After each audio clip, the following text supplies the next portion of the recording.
and you may begin.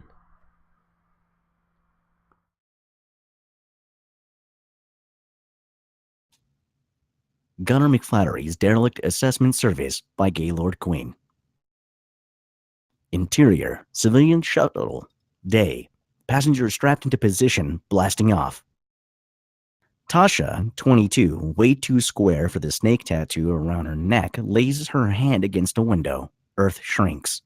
A half-century of urban expansion has left Earth's landscape brittle and gray.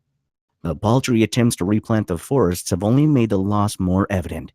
Another passenger's annoying voice is drowned out by the engines roaring as the ship smashes through the upper atmosphere. Tasha watches with wonder and thankfulness as the ship transitions to outer space. Space junk reflects off powerful energy shields. As soon as they clear Earth's gravity, stars whip past at impossible speed. The wind closes like an aperture. Tasha strains to catch a final glimpse of space.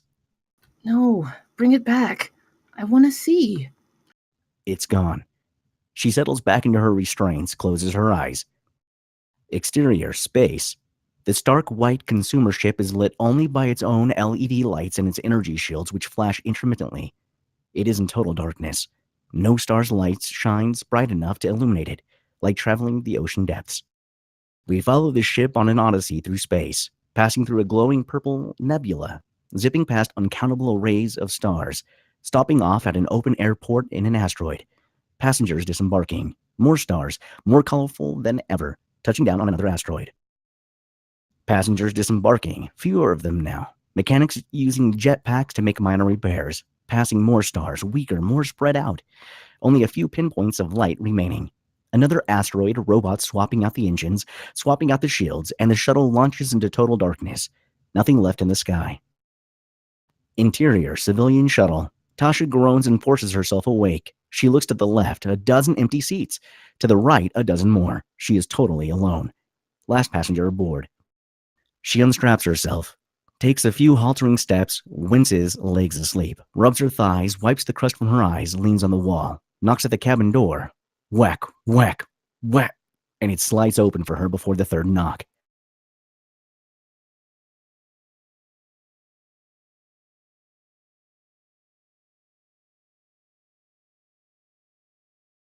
Hey, sorry. I'm worried I might have missed my stop.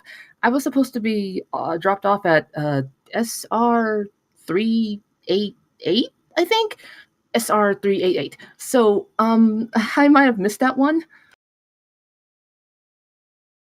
The pilot, a fit Asian man in his 40s, grins. We're 2 weeks from the colony.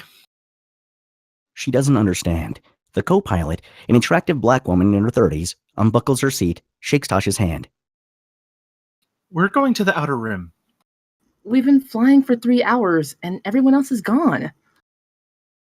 Yes, we're going to the Outer Rim.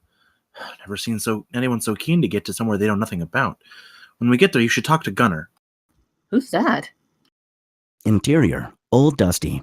Gunner McFlaherty, 32, blue collar, feet on the dash of his old dusty spaceship. Knows his shit.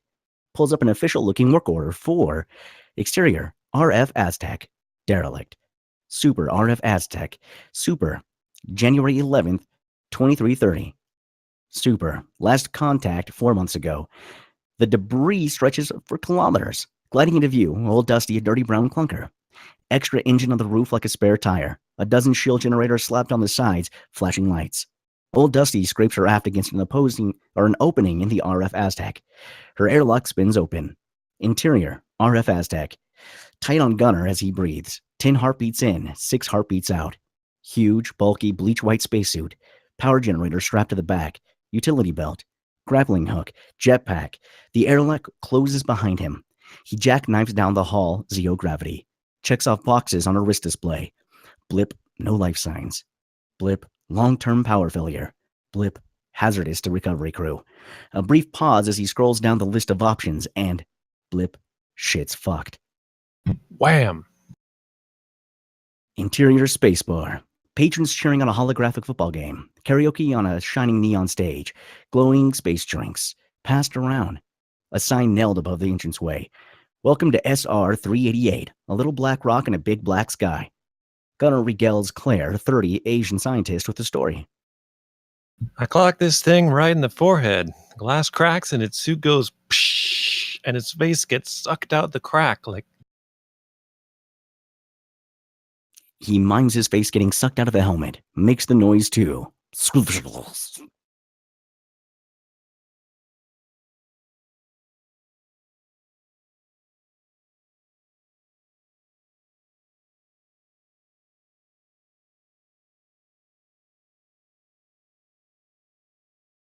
So you're a salvager, huh?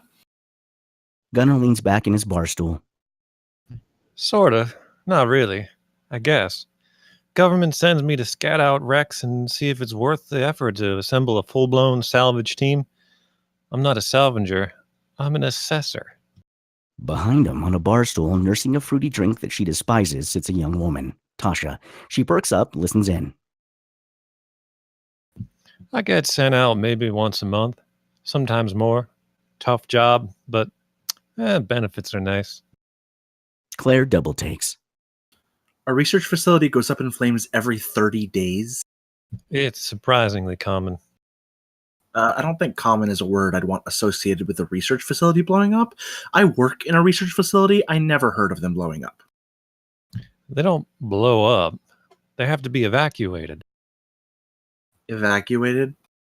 Or they blow up. Oh, okay. One of them, a few months back, had been hit with some sort of organic matter disintegrator. Whole ship was intact, but there wasn't nobody on the ship save for discarded lab coats and spacesuits. Claire looks a bit nauseous. Lounge room was just empty clothing slumped against chairs. Spilled coffee cups, newspapers sitting in empty laps. I can't tell you. I can tell I'm making you uncomfortable, so I'm going to stop. This shit happens once a month. And butting into their conversation uninvited. You think maybe there's a reason for that? Claire gives her a look, like Tasha just bit off the head of a bat. Gunnar turns, sees her, gives her the exact same look. What are you selling? Not what? And buzz off. No, I'm persistent and assertive. You have to listen to me. Look, what's your name? Tasha Taggarty, international super. Never mind.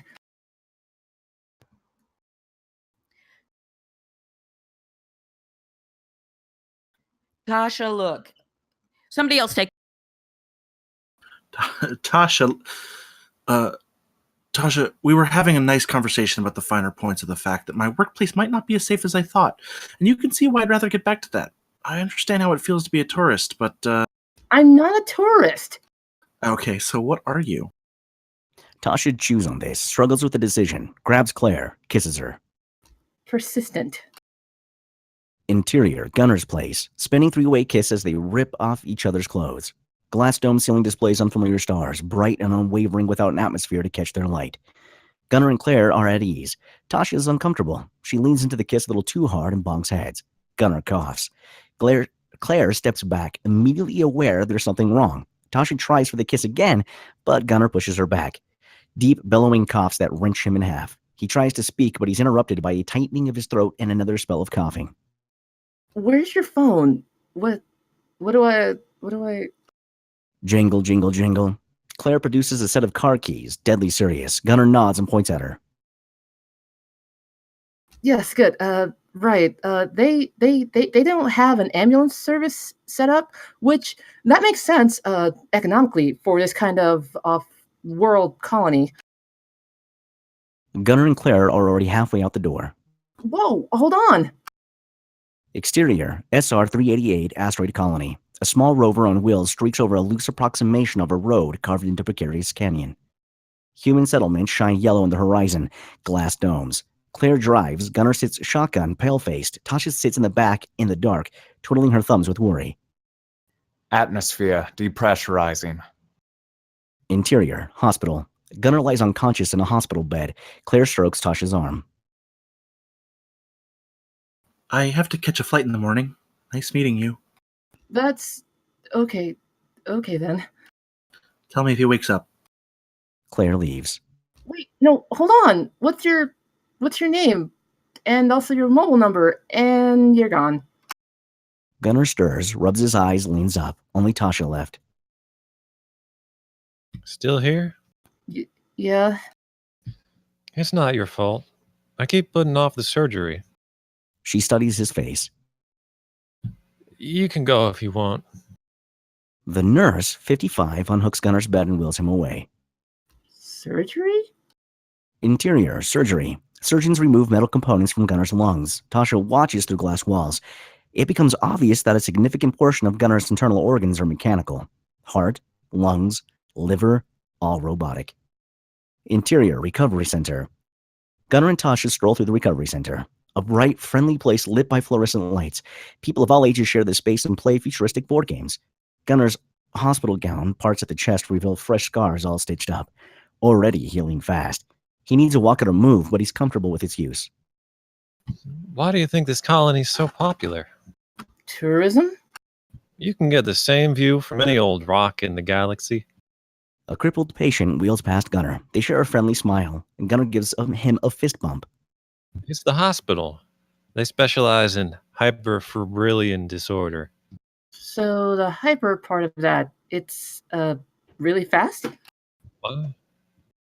The hyper is like really fast. He gives her a look.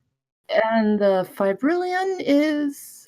It pushes out all of my internal organs through my skin over the course of a month or two. Oh. It's one of those space problems. Capital S, capital problem. Only comes up when you spend your life in low gravity and you're an unlucky son of a bitch. As they walk and talk, they pass by Caleb, 8, playing a chess game with his mother. Caleb spots Gunnar, runs up, grabs Gunnar's arm, and smiles. A mechanical heart pumps visibly under the kid's shirt. Hey, Caleb, looking good. You won against your mom yet? Caleb nods enthusiastically. You ever want a tougher fight, you come to me. I'm a grand master. The kid runs off. Gunnar looks to Tasha. You put a robot heart in there, disease won't touch it for a while, but you gotta have it replaced. And you keep putting it off. Casualty rate's 2%. 2% is not bad. It's bad if you do it 50 times. Tasha considers asking a question, decides against it, then decides to ask it anyway. Does it, like, get in the way of your job? You know, like as an assessor of the derelict space stations, which is the job that you have? Gunnar gives her a prolonged, disappointed look. Excuse me? Tasha gives him a regretful look. Can't talk about it. You stuck around this long. There's something you want out of this. No, I need to be here. I have an obligation. I told you, it's not your fault. This isn't about you. Gunnar looks at her like she's an idiot. Then why the hell are you? You know what? I'm just out of surgery and this is exhausting. Why are you here? What are you doing? She's hurt and scared and nervous. She leaves abruptly, and instead of following her, we stay with Gunnar. He sighs, picks up the pace with his walker. Interior, Gunnar's place. Gunnar bandages himself up. Sitting on his bed alone, winces as he hits a sore spot. His home is sparse and devoid of attachments. A little blue dome, a few adjoining rooms, barely bigger than a hotel room, and nowhere near as close to another human. He opens up a palm reader, $78,600 to his account. Hyperfibrillation organ replacement surgery. He sighs, but his face lights up when he sees new assignment. Interior, launch day. Old Dusty spins as the platform raises her to the liftoff dock. Gunnar smiles fondly at his beaten-up ship. He moves through a crowd of engineers and rocket scientists. A mechanic, Nellie, 45, grabs him. Is that thing yours? Gunnar shakes her hand. Old Dusty. She's a beauty. I know a good eye doctor. I'll pass him your details. Gunnar chuckles and claps her on the back. Interior, Old Dusty. Gunnar sits at the controls. A view screen shows him the exit to glorious deep space into a blinking red destination. Music swells. He's excited. He goes to throw the throttle, but... Error. Present license. Gunnar groans and pulls a microphone to his mouth. Charlie, we do this every time. Present license. You're a dick, Charlie. He digs around in a compartment, produces a salvager license, presses it against the reader. Invalid license. Close on Gunner as his eyes narrow in determination. Interior, Regulatory Permissive Licensing Office. He slams his license down at the desk. The receptionist, 20, jolts to attention. She drops her smut magazine. I'd like to have a word with the director of distribution. Recognition flashes across the receptionist's face. You are expected. That's so. Ah. You gonna let me in? I need to see a valid license. I'll trade you for your mag. She rolls her eyes, lets him through, goes back to her magazine. Interior, pool room. The director, 55, effortlessly glides across the surface of the indoor pool. Swaths of light swirl across the walls. Gunner sits on a lawn chair at the edge of the pool. Great thing about the gravity on SR 388 is that you can float in 3 feet of water like the Dead Sea. If that's what brought you out here, you could have saved yourself 100,000 light years with 15 tons of salt. I'm sure that sounded wittier in your head. It did. It was really funny. You're here about your license. Charlie did me over again. Reader's gone haywire, keeps saying my license is invalid. Charlie's a stickler for the legislation. The reader is working fine. The director stands up. The water only goes slightly above his knees. He's wearing a Speedo. Are you serious? My PR guy says it's a power thing. Your PR guy's a moron. Just keep telling me why my license isn't working and we can cut this conversation short. The director steps out of the pool. Pass me a towel. Gunner huffs, gets up, grabs a towel off the rack while the director speaks. About 13 hours ago, the GCU passed a piece of legislation that raises the barriers of entry for freelance derelict assessors. Which is irrelevant because Your license doesn't fit the bill. Gunner thrusts the towel into the director's arms. Just tell me the hurdles and I'll clear them. The director ties the towel around his waist. All you need is a qualified partner. Can you deal with that? That's not an option.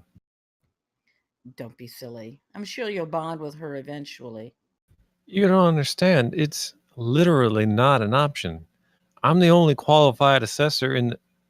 What do you mean, her? Thunk. A door opens. Tasha steps into the room. She's nervous, twiddling her thumbs. Gunner's face. Whore. Tasha gives him an awkward, culpable smile. Gunner scowls. Nah. He gets up. The director pushes him back down. You partner with her or you lose your damn license. Gunner seethes but relents. Interior, Old Dusty. Bang. Gunner in his pilot seat, no longer at peace, no longer at home, with Tasha leaning awkwardly on the wall behind him. You're going to want to be seated. There's only one chair. Clear out a spot on the floor. Tasha pushes aside an assortment of practical tools and plants herself on the steel. Gunner presses his license against the reader. Valid license. All good, Charlie. Let's roll. Engine rumbles. Ship lurches. Tasha falls. Gunner smiles. Exterior, space. Old Dusty rockets away. The asteroid shrinks to a speck. Prelap. The whir of a treadmill. Interior, Old Dusty. Gunner leaps off and the treadmill powers down. Whir. He towels off his sweat, spots a red light under his wrist. Bedtime. Tasha has crammed herself in the corner, reading a holographic instruction manual. She looks up. He holds up his wrist. Red subdermal light. What's it mean? What's it for? So you say you've done a lot of interstellar travel? She strokes her lip with her thumb.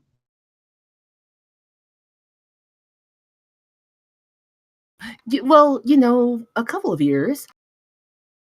Do you use an alarm clock? Right. Yeah. I use an alarm clock because our circadian rhythm doesn't otherwise have a clear reference point in deep space, so... You're missing the necessities of space travel. Where's your Breville? My what? Your Breville. She strokes her jaw. Well, yeah, I had one, but with all the new regulations, it just wasn't feasible for me to bring it along. And by the time I got all my stuff packed up, I didn't have time I to. made that up. What? I made that word up just now. Tasha freezes. Gunnar studies her face. Exterior, RF Bombay. Superimposed, RF Bombay. Superimposed, January 28th, 2330. Superimposed. Last contact, 5 weeks ago. Old Dusty approaches the research facility Bombay, more intact than the Aztec. Donut-shaped, parts broken off, an enormous power plant half destroyed in the center. Interior, Old Dusty. The airlock grinds. Gunnar double-checks her readout. Tasha lumbers into the airlock, raises her arms to show off her shining new silver spacesuit. I was half expecting you'd left it behind. She glowers, straps up her belt with unnecessary aggression. Interior, RF Bombay. Flashlight beams blasting an untouched hallway. Grates and pipes and trailing wires in zero gravity. I'll grab the records. You grab the safety deposit box. Tasha says nothing. She checks her map and makes a left turn towards a shattered room. Gunnar yanks her back. Whoa! Broken glass. It'll slice through your suit. Oh, You know what? Maybe we should stick together. I'll be fine. There's no shame in admitting you're inexperienced.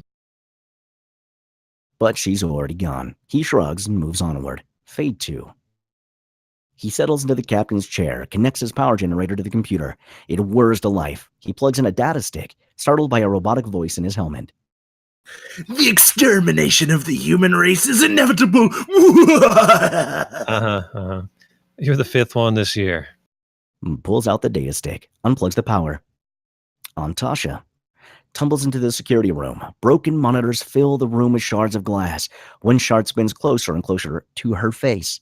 She pulls out a defibrillator shock pad, uses it to push the shard away without letting it touch her suit, cringing with uncertainty. At the other end of the room, her target, a video recorder dangling top by a cord. She advances, plucks the video recorder out of the air, unplugs it. Communication by way of radio is indicated by R. We gotta book it. Did you find the safety deposit box? Her face, oops. Tasha? Interior, Old Dusty. Tasha sits in the cargo bay. A view screen shows that they're already on the return trip. Stars flick past. Gunnar stands over her, intimidating, holds out a hand. She passes him the video recorder, avoiding eye contact. He examines it, chucks it back to her. Must be important. Hook it up. She blinks. Cut to a makeshift monitor of a disused computer part. On the feed, fast-forward footage of the RF Bombay security cameras bustling with dozens of employees. Tasha pauses it. Dark figures. Yanks out the video recorder, leaps up. I knew it. And Gunnar stops her, glares at her. Neither of them are willing to back down. I'm not a qualified assessor. Gunnar is not the slightest bit surprised. I'm an investigator for the Anti-Terrorism Bureau. Gunnar bursts out laughing, drowning out her objections. He's practically in tears. He gets a hold of himself. How old are you? 20? 23. You're an intern. They've sent an intern. They figured it wasn't important enough for any of their big shot field agents, so they sent some bubbly post-grad. I'm not bubbly. I'm going to speak to the director about his selection process. He's in on it. Gunnar considers it. Yeah, makes sense. So I'll raise my concerns with the regulatory board instead. And if necessary, I'll take it to court. No, you can't do that. I need your help. Gunnar looks at her with disdain. Let's see those tapes again. Cut 2. Sitting on the floor watching the tapes. These things don't happen naturally. They're induced. She pauses it. See, look, these guys right here. I've seen them before. Archival footage of the early disasters, safety inspectors, just like them, all in black. And they keep showing up, but these archives are like years old, and I need hard evidence they're still in operation. You think they're terrorists? I believe they are single-handedly responsible for the sabotage of every research station you've assessed in the past 10 years. Gunnar stares harder at the screen. The inspectors are doing something to the AI core. One of them looks straight at the camera. Gaunt features. Our first look at Jeremy. If you promise not to screw things up for me again, I'll let you keep any evidence you find. Okay. On the condition that I am awarded a substantial bonus for my contribution. Done. You don't have the authority to say done. I'll talk to the director. Interior, lunch bay. Old Dusty slams to a halt on the launch pad. Interior, SR-388 greenhouse, a glass-domed greenhouse, filled with trees and aquifers and hydraulic pumps. Gunner signs paper on the director's back. Why didn't you tell me?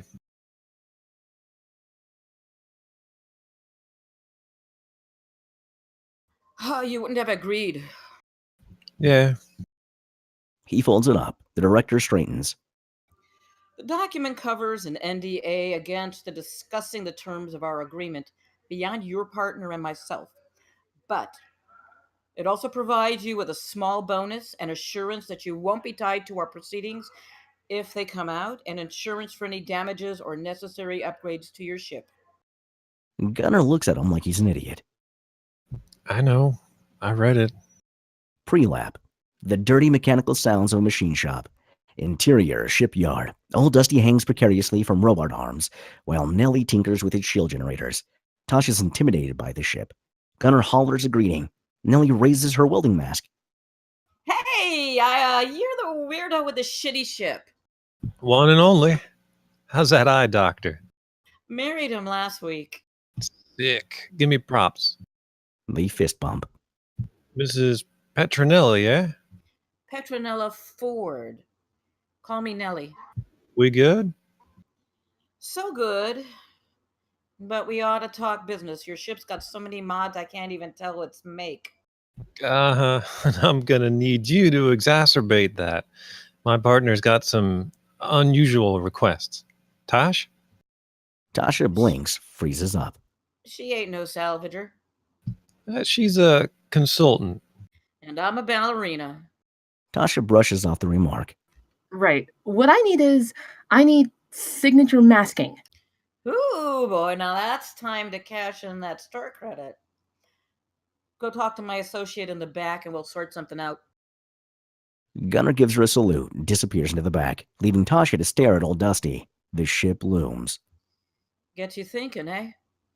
Tasha looks sick as death. Nellie gives her a warm smile. How skilled does a guy gotta be to make it look so goddamn ugly? Her knees wobble. Nellie catches her. Whoa there. You got yourself the old wobbly knees because you're a planet girl, not a space girl. Tasha carefully stands herself up. No, yeah. Takes a special kind of diligence to live untethered from a star. Yes, I know. I'm trying. Come with me. Fade 2. Interior, hospital. An x-ray on the wall shows Gunner's internal organs. His heart and lungs and liver shine blinding white. The nurse gestures at his lungs. Synthetics aren't doing well. After becoming well acquainted with your services over the years, I must admit I've always admired your unbreakable optimism. That's nice. We'll need to get you in for the next month. He groans. Nothing I can do. Your body's rejecting the more invasive implants. Wait any longer and your insides are going to get smushed. She smushes her hands for emphasis. We have a slot available March 5th. I don't know if I'll be back by then. Well, wait any longer and you'll be dead. He deliberates. Interior, SR-388 gymnasium. Dozens of people on cardio machines. Nellie and her husband, 50, match pace on the treadmills. They're both in supreme shape. Tasha is athletic, but she struggles to keep pace. They power down to a fast walk. You do this twice a day? Twice a day for 2 hours. 2 hours total, or? Nellie just laughs. Tasha's radio beeps. She fumbles with the device. Ah, shit. Give me like 2 minutes. Sorry. She steps off the treadmill and clears her throat. Yeah? I need you to be back before March. Let's figure out where we're going. Interior, Gunner's place. A hologram of a sector of the Outer Rim, Blacktail 6, spirals around Gunner's kitchen. Few stars, lots of rocks. Gunner prepares a cup of tea. Tasha struggles to control the hologram. She's still sweaty from the gym, hair mussed up in every direction. All the ship's routes and landmarks disappear except for 4 key locations. Research facilities. This is where they're heading. Safety inspections, 1, 2, 3, 4, in that order. We ought to hit number 1, RF Gaia. then number 2. RF Echo. What about the rest? We don't need to worry about the rest if we catch them in these ones here. Just gotta catch them. Gotta catch 'em. Gotta catch them in the act of the sabotage, which is the act of what they are doing. Got it. Let's go. Yeah, it would be good to cut this short. Yeah. Yeah, it would be weird if we just kept sitting here saying the same things over and over. Yep. Let's not waste time. Yeah, we got to get a move on. Time's a wasting. Sure is. Let's Mhm. Interior shipyard. Nellie presents Old Dusty. A second generator has been bolted to the first at an odd angle. Red tubes glow.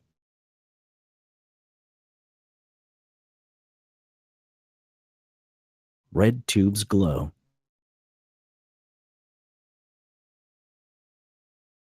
So the signature masking requires a bit of messing around in order to work, because if you just leave it as it is, it ain't going to hide you very well. Follow me. The hatch is secured with a spiral locking mechanism. She employs a complicated tool to spin the lock and open it. It works better in space. Gravity messes up the gear panels, yeah. Manufacturers never try these things out with any Come here. She leads them in. Interior, Old Dusty. In the cockpit, most of Gunner's supplies have been carefully sorted and arranged with love. It looks nice. You know, I'm gonna have to mess up this cockpit again. Needed room for the control panel. She yanks out a control panel with matching red tubes. It's real fiddly, so I'm going to explain how this all works. Y'all better pay attention. I'm enraptured. Tasha? Hmm? You paying attention? This is important. yeah, I'm Very first thing is, you gotta... Exterior, space. Old Dusty blasts away from the asteroid colony. Interior, Old Dusty. Gunner pops a vitamin D. Tasha spins in the pilot's chair. Having fun? a little bit. Pop quiz. What do these blinking lights do? She stops spinning. No looking. She freezes. Deer in headlights. Well, Well, it's an alert for there aren't any blinking lights. I made that up. stop. Have some pills or you'll get sick. I'm not gonna. He tosses her the vitamin D bottle. She fumbles it. Oh, right. Out in the black, we get our sunshine from a bottle. Tasha takes out a pill, examines it, pops it in her mouth. Exterior, space. Old Dusty's hull shimmers and turns as dark as a black hole. Interior, Old Dusty. Tasha runs a razor over her legs. Zzz. Gunner bursts in. Found him. Come on. She leaps up, but Wash all that off. You get into a spacesuit after that, you'll itch like a motherfucker. in the bridge, Gunner consults a tablet, little blinking red dot. Tasha hops into a pair of suspenders, grabbing Gunner's shoulder to steady herself. Is that them? That's her signature. We can run a search back at the colony. What do we know about them? They're heavily armed, and they may have seen us. The blinking red dot does a U-turn. Yeah, they seen us. Oh, Gunner fiddles with the controls. On the tablet screen, a cone covers a white berth. The red ship is just outside of its area of effect. Everything in the cone, their sensors get messed up, and our signature gets masked. They won't be able to read any of the radio signals we're emitting. He moves the cone. Exterior, space. The signature masking device swivels. Interior, old dusty. But the red ship doesn't change its course. It's not working. There's a switch on the side of the tablet. Tasha twists the tablet till she finds the switch. It erupts into a 3D holographic representation of space. The cone is aimed too high up the Z-axis to cover the enemy ship. They must be familiar with it. Exterior, space. Now we can see the enemy ship in the distance, a speeding red dot against the blackness of outer space. Interior, Old Dusty. Gunner moves the cone to block the ship. Got 'em. They can't see us. What are they doing?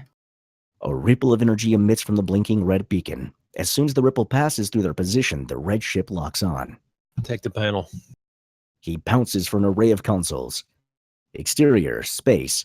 The enemy ship closes in, too far away to see clearly. Interior, Old Dusty. Gunner hits a switch and the lights go kaput. Tasha shrieks involuntarily. A few LEDs pop back on. The enemy keeps its course, emitting ripple after ripple. It's not working. They can see us. What do we do? Gunner flicks 5 switches. Tick, tick, tick, tick, tick. The low rumbling of the ship's engines, otherwise not noticeable, becomes quiet.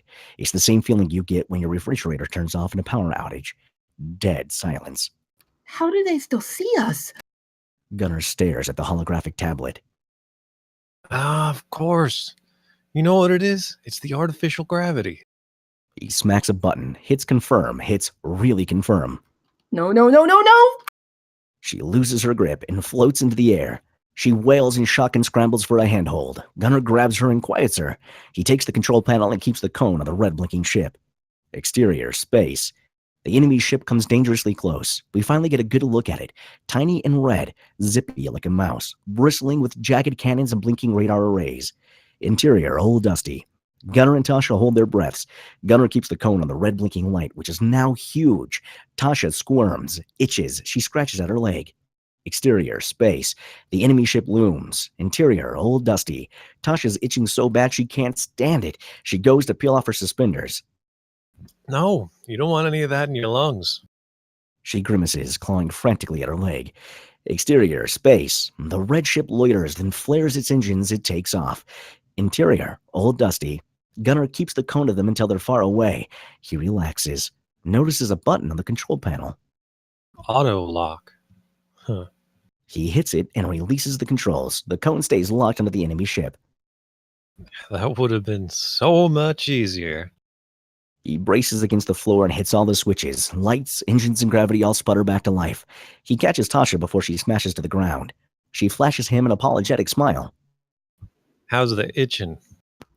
Real bad. He rubs his stubble. I've got some cream for that. Exterior, RF Gaia.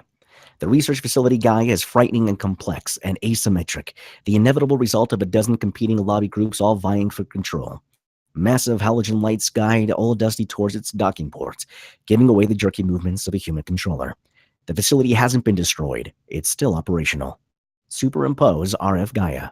Superimpose February 24th, 2330. Superimpose last contact 55 seconds ago. And one last piece of text fading in after the others. Status: fully fucking operational. Interior, RF Gaia. Gunner and Tasha step out of the airlock with cautious optimism. They're met with a dozen curious young scientists. Gunner gives Tasha a horrified look. She shrugs. Interior, research laboratories. Gunner and Tasha are led through stark white workspaces. Dozens of scientists are hard at work in cubicles, experiment centers, and glass-walled offices. It's a bustling, thriving, vibrant community. Tasha can't help but smile with admiration. Gunner spots Claire. She spots him too. Her cheeks flush. She can't think of anything to say. He winks at her. In the head office, Schmidt, 60, the head scientist, is 6'6" of lean, wiry muscle. He sits in a chair too big for him and looks down at Gunner and Tasha. On his desk are various science trinkets. You can imagine the thoughts going through my head when I see a salvage ship. I'm an assessor, not a salvager. An assessor ship approaching a fully operational facility home to 68 semi-permanent staff. We were following another ship. Yes, the WHSAU. They've been coming here for months to enforce the new safety regulations. What does WH... Out of nowhere, Workplace Hazards and Safety Appraisal Unit. Jeremy, 30, strides into the room. On most days, Jeremy is a fanatical terrorist mastermind. But at the moment, he's a safety inspector. clad in black, wielding a clipboard and tablet with the proficiency of an Olympic fencer. I'm gonna guess you're the ship we saw on the way here. What is it you're using? Signature masking? No, not signature masking. I can explain everything. Jeremy leans against the wall, spins a pen between his fingers. Expert dexterity. He gestures. Go ahead. One of my competitors has made a habit of following WHSAU ships to make a database of facilities experiencing problems and possibly get the first jump on derelicts. This is illegal, obviously. I followed his ship and went dark when I thought he'd spotted me. As he speaks, Tasha gets more and more lost. What the hell is he talking about? You're the only salvager we saw. Assessor. And I guess we must have gotten spooked and turned around. He wouldn't risk coming here. Jeremy practices his douchebaggiest smile. Why'd you dock? To warn you. Couldn't have sent a message. I'm thinking you're the one he was chasing, so if I were you, I'd find a way to counter mimetic cloaking. Jeremy's good mood melts to reveal his suspicion. Uh-huh. That's what I think he's using. You're such an upstanding citizen, going out of your way to expose a competitor's dirty conduct. If I prove he's doing this, I get control over my region again. I get to set my own prices. I don't have to compete with a cheating moron. Jeremy grins. I like that. I'd do the same. What's your name, pal? J. Smith. Pals call me Jeremy. Gunner. Killer name, man. I'll let you know if we catch your guy. They shake hands. In the guest quarters, clean, economical room for guests. Nothing but fluorescent lamps, a bunk bed, and a door to a bathroom shower. White. Gunnar comes out of the bathroom, brushing his teeth. He's shirtless. The scars from his operation are faint. Tasha shoves him. What was that all about? He gestures to his mouth. Oh, right. Just spit it out. He leans back to spit into the sink. He wipes his mouth. If you want to tell the terrorists exactly who you are and what you want with them, then go ahead. But you tell them I've got nothing to do with it. We have breakfast, we thank the station for their hospitality, and we take old Dusty back to the asteroid. Tasha shoves him harder. They'll kill everyone in the facility unless we stop them. Dig any deeper and we'll start incriminating ourselves. I'll coach you on our cover story. You've got sway with the director, so I'll need him to forge some documents to make sure this competitor I made up actually exists. Tasha scrunches up her eyes and groans. In the lounge room, a team of safety inspector terrorists welcomes Jeremy. Kirkpatrick, 40, Jeremy's right-hand goon, chucks Jeremy an apple. Do you trust them? Jeremy takes a bite of his apple, swallows. I like the guy. If it was just him, I'd be happy. The girl? No. She ain't as slick as him. I'll take her out. What? Jesus Christ. I'm sorry. I misread that. I'll keep an eye on her. You just do your damn job, alright? I shouldn't have to micromanage. Jeremy leans against a wall and lights a cigarette. Fade 2. In the cafeteria, Tasha and Gunnar sit apart from the other scientists. They both pop a vitamin D pill. Gunnar gives Tasha a look. She's got it. Good job. The food is ugly, but Tasha goes, when she digs in. Gunnar spots Claire on another table, jammed in the middle of her friends and colleagues. She makes eye contact, but quickly turns away, red-cheeked. Gunnar leans over to Tasha. Save my spot. He joins the other table. Tasha rolls her eyes. He sidles between Claire and a bioengineer, Bill, 21. He pulls a pack of cards from a pocket, steals everyone's spoons, and places them in the center of the table. Y'all know spoons? All the scientists look at each other. They do. They nod. Gunnar smiles, deals them each 4 cards as he does so. My buddy Franklin served in the Marines for 3 tours. Last one, he got captured by the NGs in a foxhole on some backwater asteroid. Up until that point, we thought the NGs were mindless automatons, but he, somehow, I don't know how, got them to play this game. Recorded the whole thing on his helmet cam. Now, I'm not saying he's responsible for brokering the peace deal, but I am saying he is totally responsible for brokering the peace deal. So, what do y'all say? See if we can play this game well enough to end an intergalactic war? They're starting to get into it now. Tasha watches from afar with curiosity. Slam! Someone plunks down to the seat beside her. She startles and shrinks away. Jeremy grins at her, perfect gleaming teeth, like a shark. You're not a salvager. She tenses up, defensive body language. No, I'm an assessor? My ex used to live on one of the more popular colonies, and she'd get like 3 or 4 salvagers passing by every week. She used to bribe them to take her along.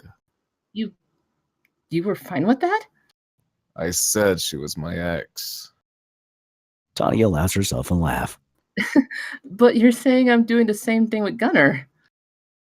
He shrugs. Tasha bites her lip. Well, you're right. I'm a planet girl.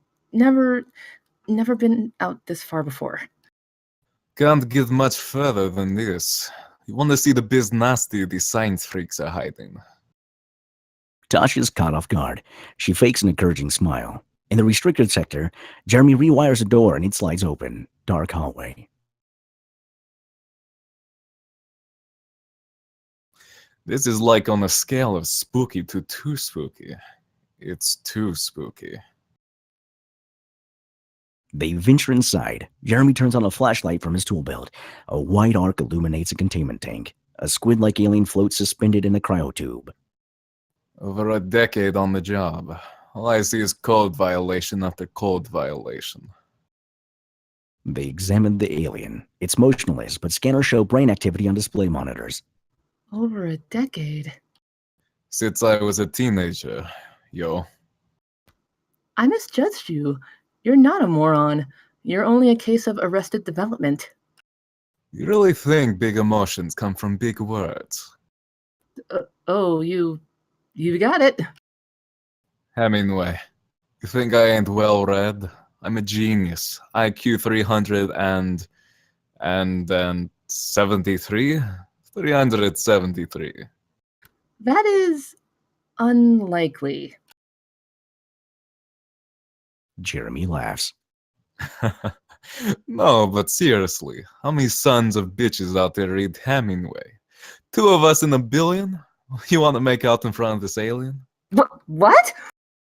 You a planet girl or a space girl? She deliberates. Cocky smile. I'm a space girl. In the cafeteria, spoons is an elimination game. Down to Gunnar and Claire. 1 spoon on the table. Friendly rivalry. The entire table watches intently as they pass cards. Way too quick for comfort. Gunnar slams down 4 kings and reaches for the spoon, but too slow. Claire twirls the spoons between her fingers. Gunnar thrusts her arm up in the air with triumph. Ladies and gentlemen, I present you the true and honest victor. Please do not hold back on your applause. I am serious. Applaud me. A murmur of applause. She gives Gunnar a peck on the cheek. Stay a while. Really wish I could, but I gotta get back before the 5th. He looks for Tasha. Which would be easier if I could find my partner. Pre-lap crunch. In the restricted sector, Tasha hits Jeremy over the head with a wrench. He yelps, leaps back. What the hell? She swings again. He cops the blow to his arm with a crack. Goes for her neck. She squirms out of his grip, kicking out, breaking his ribs with a sickening crunch. And his head smashes against pipes, expelling steam. Blam! Out from a side door, the safety inspectors rush to their leader's rescue. Tasha bolts away. Interior cafeteria. Gunnar and Claire share a private joke, but are interrupted by Tasha. Bursting into the room, bruised, blood splattered all over her face, a wild animal. Everyone stares at her. She freezes. Long silence. Gunnar raises his hand. Right, so I understand the urgency, but perhaps... Uproar. Interior restricted sector. Kirkpatrick picks up Jeremy by the armpits. Blood leaks down the back of Jeremy's shirt. How are you, sir? Ribs broken. Feels like. Forearms hurt real bad. I guess a hairline cracked to the bone. Back of my head's all gashed up. Let's rip these hubris-driven fools from the sky. Come on, man. Gotta look like an accident. God's domain. Yada yada, etc., etc. I apologize.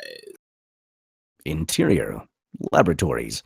Gunnar and Tasha push through a crowd of hysterical scientists, dodging fervent questions. They're gonna kill you all. How is that helping? You're with me on this, right? Gunnar hesitates. Tasha is smashed with betrayal. She storms off. Jeremy and his posse burst in. Whoa, whoa, whoa, whoa. The hell's going on? The uproar dies down when the scientists notice he's injured, bleeding from the head. Yeah. Some crazy chick hit me with a wrench. About yay high. Looks like she needs a shower. Creepy snake tattoo on her neck. Gunnar heads after Tasha. Jeremy grabs him. Where is she? I don't know. Buddy blinks. Uh-oh. In the airlock, Gunnar races to the exit. It's closed. Oh no. He flicks on an external camera. Old Dusty is long gone. Just empty black space and stars. He slides down the wall, slumped, defeated. Fade 2. The guest quarters. Gunnar sits at the edge of the bunk. He winces in pain. Clutches his chest, coughs violently. Jeremy plops down next to him. His safety inspector robes have been unbuttoned to show off his chest, which is wrapped up in a white bandage. His arms in a sling. A bandage is wrapped around his head, somehow still showing off his douchebag hairstyle. You gotta cop a portion of the blame for not getting across the urgency of your predicament. Gunnar grunts. We're heading out anyway. Need to do some restocking at the asteroid colony. You game? Gunnar looks at him like he's crazy. Right, of course. She told you all about us. Need to lie to each other's faces, you know. I could say I ain't nothing but a safety inspector. And you can claim it weren't your ship we spotted on our radar back then.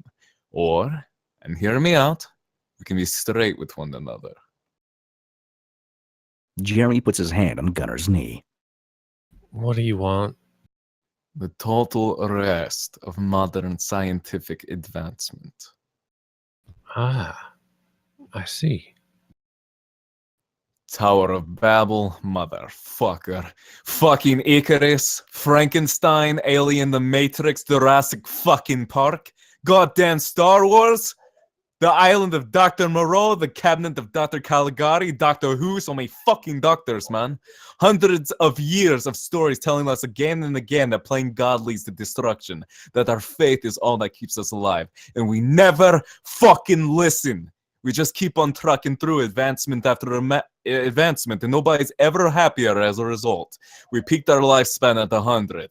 We explored the stars, and all we found was rocks and dust. Never found life. Never found fucking anything that would make all this fucking effort worth it. We were fed visions of the future, and that future never fucking got here, man. We were promised so much, and all we've been given in return is reminder after reminder that we are not supposed to live out here. And here you are, with your organs pushing through your chest, in your sunshine out of a bottle, sleeping on a little beeper because there's no fucking sun to tell you when you ought to close your fucking eyes. So tell me right this instant how happy you are with your life. Brief pause. It's all I know. Man, you owe your livelihood to us. Who do you think is giving you all those wrecks to assess? We make them look like an accident to give you something to mull over. Gunnar is overcome with existential terror. You think 6 individual AIs went crazy this year? We just kill the ones on the ship and plant our own. Where are you going with this? You'll benefit from our work. I'm just saying, why not make it reciprocal? Gunnar stares at him, and almost imperceptibly he nods. Exterior, space. The terrorist ship slices through space. Interior, shipyard. Superimposed. March 4th, 2330. The ship touches down next to 2 more identical ships. Fade 2. Gunnar and Jeremy examine the 3 ships as mechanics crawl over them like insects. One of them is yours if you help us. Gunnar is intrigued. Nellie saunters over. Hey, Gunnar, where's your friend? I don't want to talk about it. Where's your ship? I don't want to talk about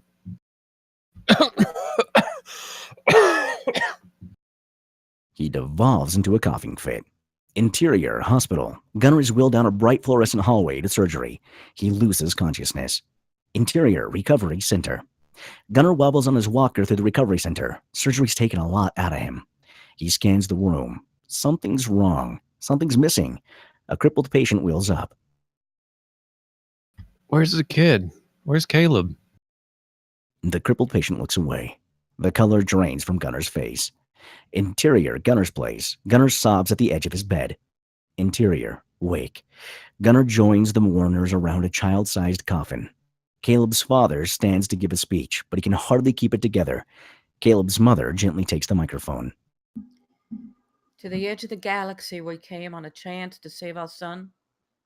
We couldn't save him, but we gave him 2 years he wouldn't otherwise have had. For that, we are thankful to all of you here today. A distressed woman leans against Gunnar for support. He wraps his arm around her shoulder. We couldn't save our son, but it was worth it to know we aren't alone in the universe. Gunnar takes a long, suffocating breath. His eyes go still with resolve. Interior, Gunnar's place. 12 terrorists cram themselves into his room.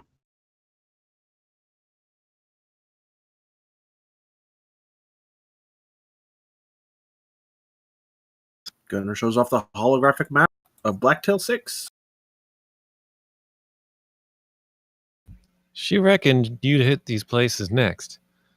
We went to number 1, the Gaia, but since she's changed up her plan and since she never docked back at SR 388, she may have taken old Dusty to any one of these other locations. 2, 3, or 4. All of those are wrecks. The Gaia's the only living ship. A young terrorist, Jacques, 18, sniggers. Not for long. I propose we split up and take each facility separately. She's bound to be at one of them. I'll take number 2. You split into 2 teams. First takes number 3, second takes number 4. All Interior, right. launch bay. 3 ships. And that is intermission. Okay, cool. So we're going to take 5 and we'll be right back.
Alrighty, we are back after our 5-minute break. Today we are reading a script. Let me get the title up in front of me.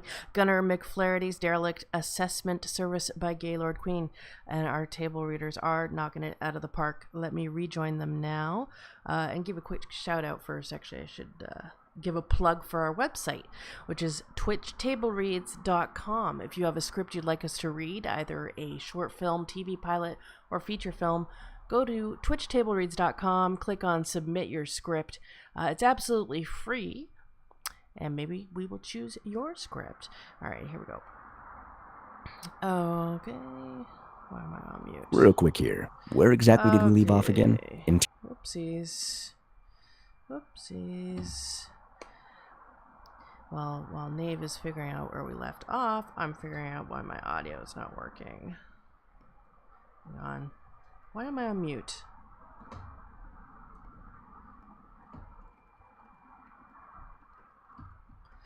Hang on a second here, guys. I'm just having some weird Discord difficulties, so I'm gonna quit it and come back. And hey, fan, sorry, you said a whole bunch of stuff in the chat there. It is a hell of a script name, but pretty creative. Yeah, I might want to update that average wait time. I don't want to scare people away, you know? Hey, we're popular. Okay. Reopening Discord.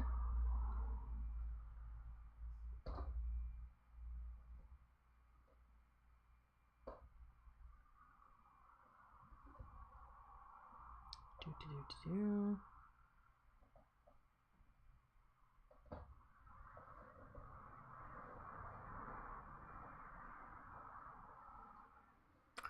Just taking its sweet time.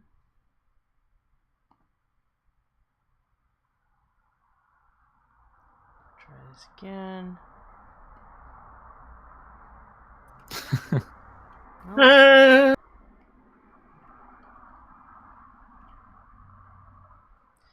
I am having an issue.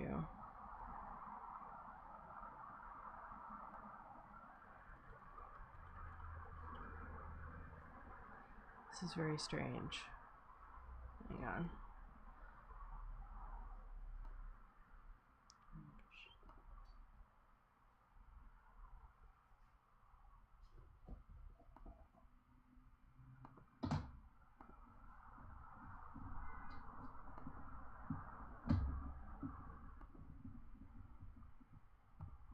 Why am I muted?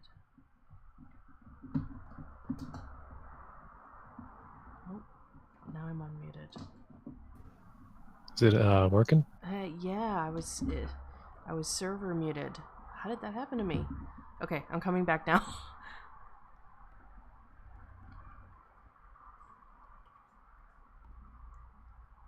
Okay, I'm back. Sorry about that, guys. Yeah, Tintin, I guess I was server muted. Did you fix that for me? I did. I don't know how that happened. Is somebody screwing with me? I don't know how that happened to Kelly. I didn't do it. Maybe it was someone else. I didn't do it. I've given you too much power. It wasn't me. That's true. I've risen too far too fast. You have. Okay. Fucking Icarus. It was right. Sheila. It was Sheila. Fuck you, Sheila. All right. Guys, sorry about that. I'm so sorry, but we are back. We are live on the air. Nave, are you ready to pick up where we left off? Yes. Okay, thank you. Go ahead. Interior launch bay. 3 ships, Alpha, Beta, Delta, are ready. Engines blaring. Gunner climbs up the hatch of the Delta. Another terrorist is prepared to climb up after him. But No, that's not the deal. Jeremy casually twirls a pin with his good arm. They're not gonna put you in a ship by yourself. Yes, you are. We agreed. One of the ships is mine. And the last time somebody made me take a partner, she stranded me on a space station. You know, that's actually a pretty good point. I see where you're coming from. Well presented. Thank you. He disappears into the Delta. Jeremy nods to 3 of his terrorists. They advance on the Delta, keeping low to the ground. Exterior, space. The 3 ships blast away from the asteroid colony. They split off in separate directions. Interior, Delta. The Delta's cockpit is more cramped than Old Dusty's. Gunner bumps his elbow on a protruding piece of equipment. Crackling over his radio. Gonna be out of contact after a certain range. So let's say we meet back at SR388 on... I'm gonna say the 18th of March, yeah? Roger, roger. Roger, roger. Exterior, space. The Delta is a magnificent bird in flight, slicing through outer space like a carving knife. Interior, Delta. Montage as Gunner sleeps in a silicone mesh hammock. His wrist buzzes, waking him up. Whir of a sleek futuristic treadmill. Eating freeze-dried meals from plastic bags, vitamin D. While brushing his teeth, he strolls past a rack of weights, backpedals, unhooks a low weight, magnetized. Doesn't see someone, duck out of sight, pump siren. The terrorists sit cramped in a tight container, low light chewing on some sort of bars. Wendell, 25, quiets his sneeze. The noise dies down as Gunner settles into the cockpit. He cracks his fingers and loads up the star map. Exterior, space. Delta pulls up to the RF Echo. You guys are going to get this message in a few hours. Coming up to the RF Echo. Big problem. This is the problem. It is way too fucking close to a burning white star. the biggest celestial body to ever be portrayed on film. An energy shield shimmers around the facility, protecting it from the heat. The Delta shields also pulse as they resist the heat, knocking the ship around haphazardly. Superimposed, RF Echo. Superimposed, March 10th, 2330. Superimposed, last contact, 8 months ago. On the Alpha pulls up to the RF Damascus. The facility is seared jet black and hazy gray. Look at this juicy ship right here. Superimpose. RF Damascus. Superimpose. March 11th, 2330. Superimposed. Last contact 3 months ago. On the Beta pulls up to the RF Jonah. It's big and bloated like a well. Superimposed. RF Jonah. Superimposed. March 12th, 2330. Superimposed. Last contact 3 weeks ago. I'm uncomfortable with you calling it a juicy ship. He sent that message yesterday. We're only getting it now, idiot. On the Delta shields strain under the heat. It docks. Interior RF Echo. Superimposed. March 10th, 2330. Gunner shines his flashlight beam like a searchlight. If you don't mind, I'm going to turn off the communicator for a while. I can't be distracted. He flicks off one radio and flicks on another. Deep breath. Tosh, tell me if you can hear me. Nothing. Static. He grumples. In frustration, he shoves a huge machine through a hole in the hull. As it sails away, it passes through the energy shield, protecting the facility, and immediately gets sublimated. Gunner grimaces. Bad sign. Interior RF Damascus. Superimposed. March 11th, 2330. In the airlock, Jeremy and Kirkpatrick float in zero gravity. The other terrorists hang back as the airlock doors shut like an aperture, sealing them off. A human shape approaches from down the decrepit hallway. Jeremy and Kirkpatrick open fire with their energy weapons. It's not a human. It's a now charred ventriloquist dummy. Ugh, I remember that thing. Yeah, deserve what they get, eh? So I'm thinking, we didn't see the ship out front. Doesn't mean she isn't here. You're smart enough to go dark. Or she could just not be here. Interior RF Jonah. Superimposed. March 12th, 2330. Jacques and Helena slide out of their ship expecting zero gravity, but instead they tumble over one another. Silence. No air. Full gravity. They give each other a look. What? Interior RF Echo. Gunner pushes open a blast door to reveal an enormous production center. The machines are non-functional, inert, but they haven't rusted over. No oxidation. They're in perfect condition. He floats above the machinery. He looks like a scuba diver exploring an undersea cave. If you're listening, if you're even around, I'm only here to recover my ship. I'm sure you had your reasons. You saw these people coming for you and you did what you had to do. Other people, lesser people than me, they might vilify you for your split-second decisions, but I won't. After all, it is not my place to cast the first stone. Damn it, you're not even here. I'm talking to ghosts. Interior RF Damascus. Nothing except freshly charred life support machines. We haven't found her. What if she's here and she's hiding, and we never found her, but we could have? Are you familiar with the Pareto principle? That? 20% of your effort is spent on 80% of the task. 80% of your effort is fiddling around with the results. Perfection is inefficient. We could spend 8 more hours and maybe find her. Or we could use that time to check up on our friends in the RF Gaia. 80-20, man. 80-20. I don't get it. This is kind of a non sequitur, but if you've ever entertained the notion that you might take over as leader, I'm just going to put this out there right now. You're too stupid. Interior RF Jonah. Jacques and Helena, now a face to a voice, an older woman with hard features, throw open a doorway. Something scurries out of sight, something human-sized. Oh shit. I saw it. Did you see it? You never listen to me. They give chase. Their boots hit the ground hard, but make no noise. It's eerily silent. A blast of light from Helena's handbeam. She waves to Jacques, annoyed and impatient. She points at a closet door swinging shut. They assume breaching position. Helena's positioning skills are loose but skilled, while Jacques is rigid. They exchange a complex network of hand signals, which confuses Jacques. They pause for a moment as they prepare to open the door. Uneasy silence, a burst of music, and whack! They charge in to find a dozen survivors in spacesuits. The survivors freeze, and then through their helmets, we can see that they smile with relief and gratitude and hope. A young girl gets to her feet. She rushes to Helena and embraces her in a deep, thankful hug.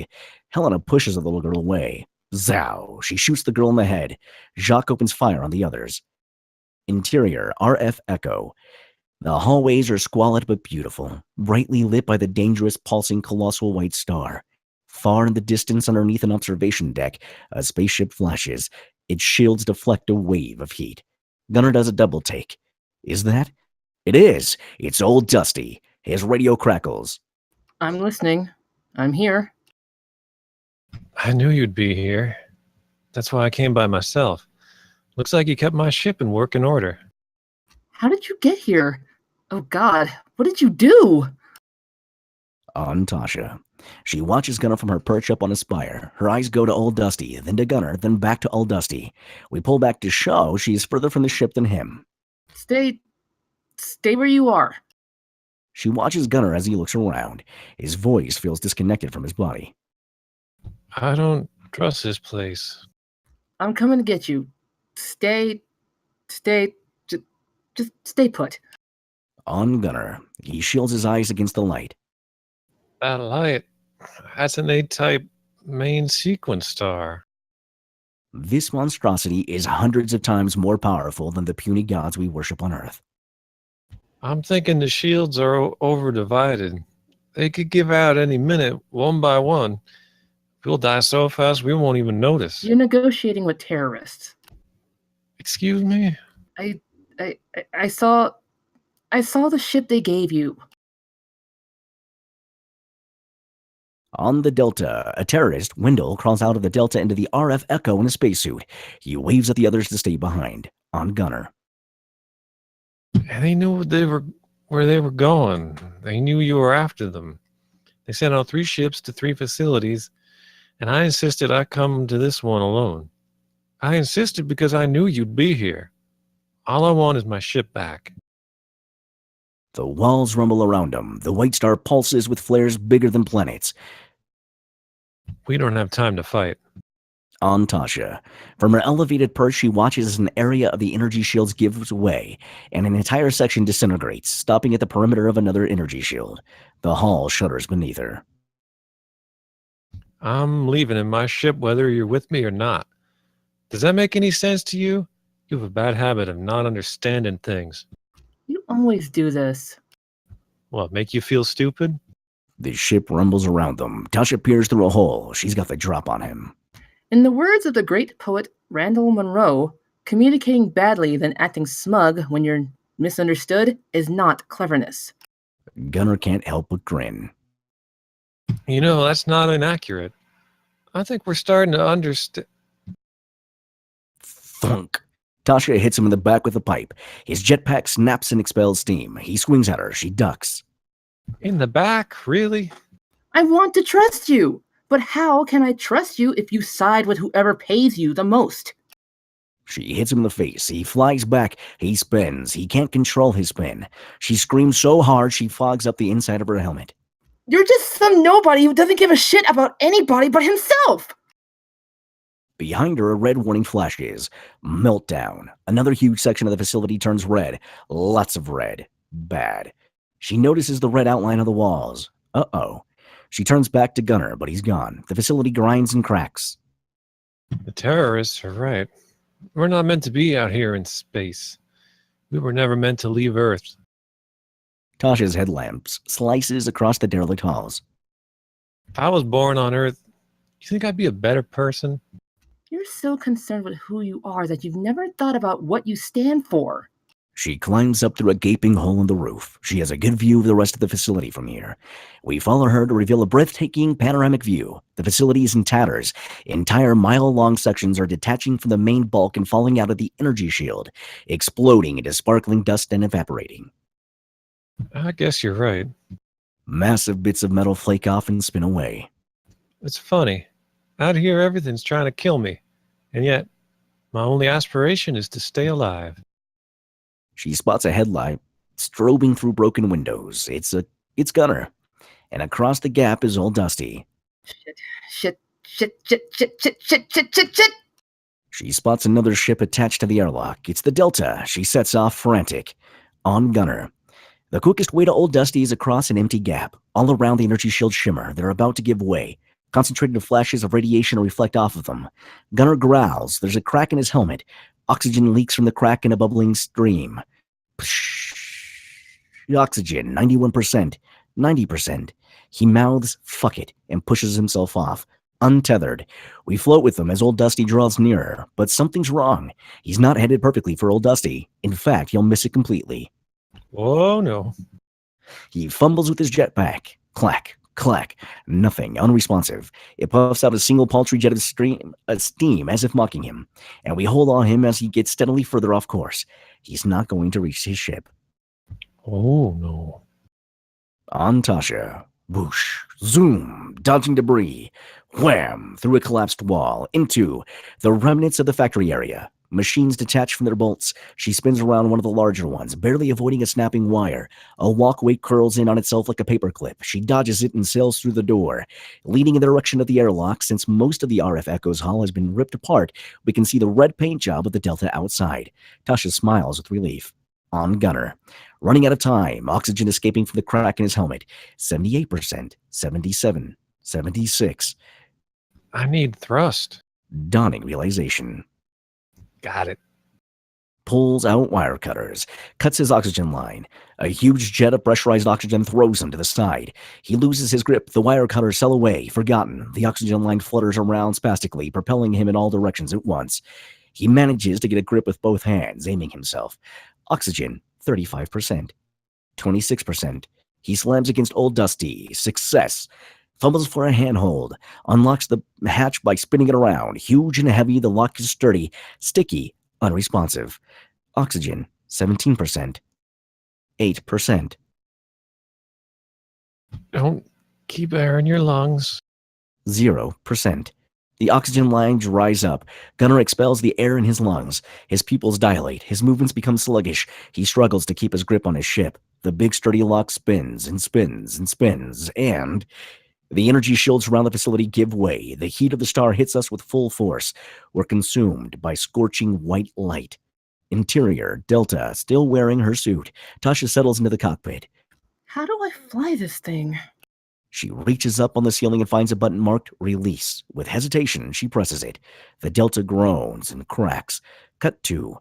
The terrorists in the cargo grab improvised blunt weapons. Exterior, space, blinding white. The brightness adjusts to reveal the white star and the RF Echo dying. The last of its shields pop. Everything disintegrates, leaving nothing but the Delta. The Delta jerks and spins from the force. Interior, Delta. Tasha peels off her helmet. She's drenched in sweat. Her hair sticks to her face.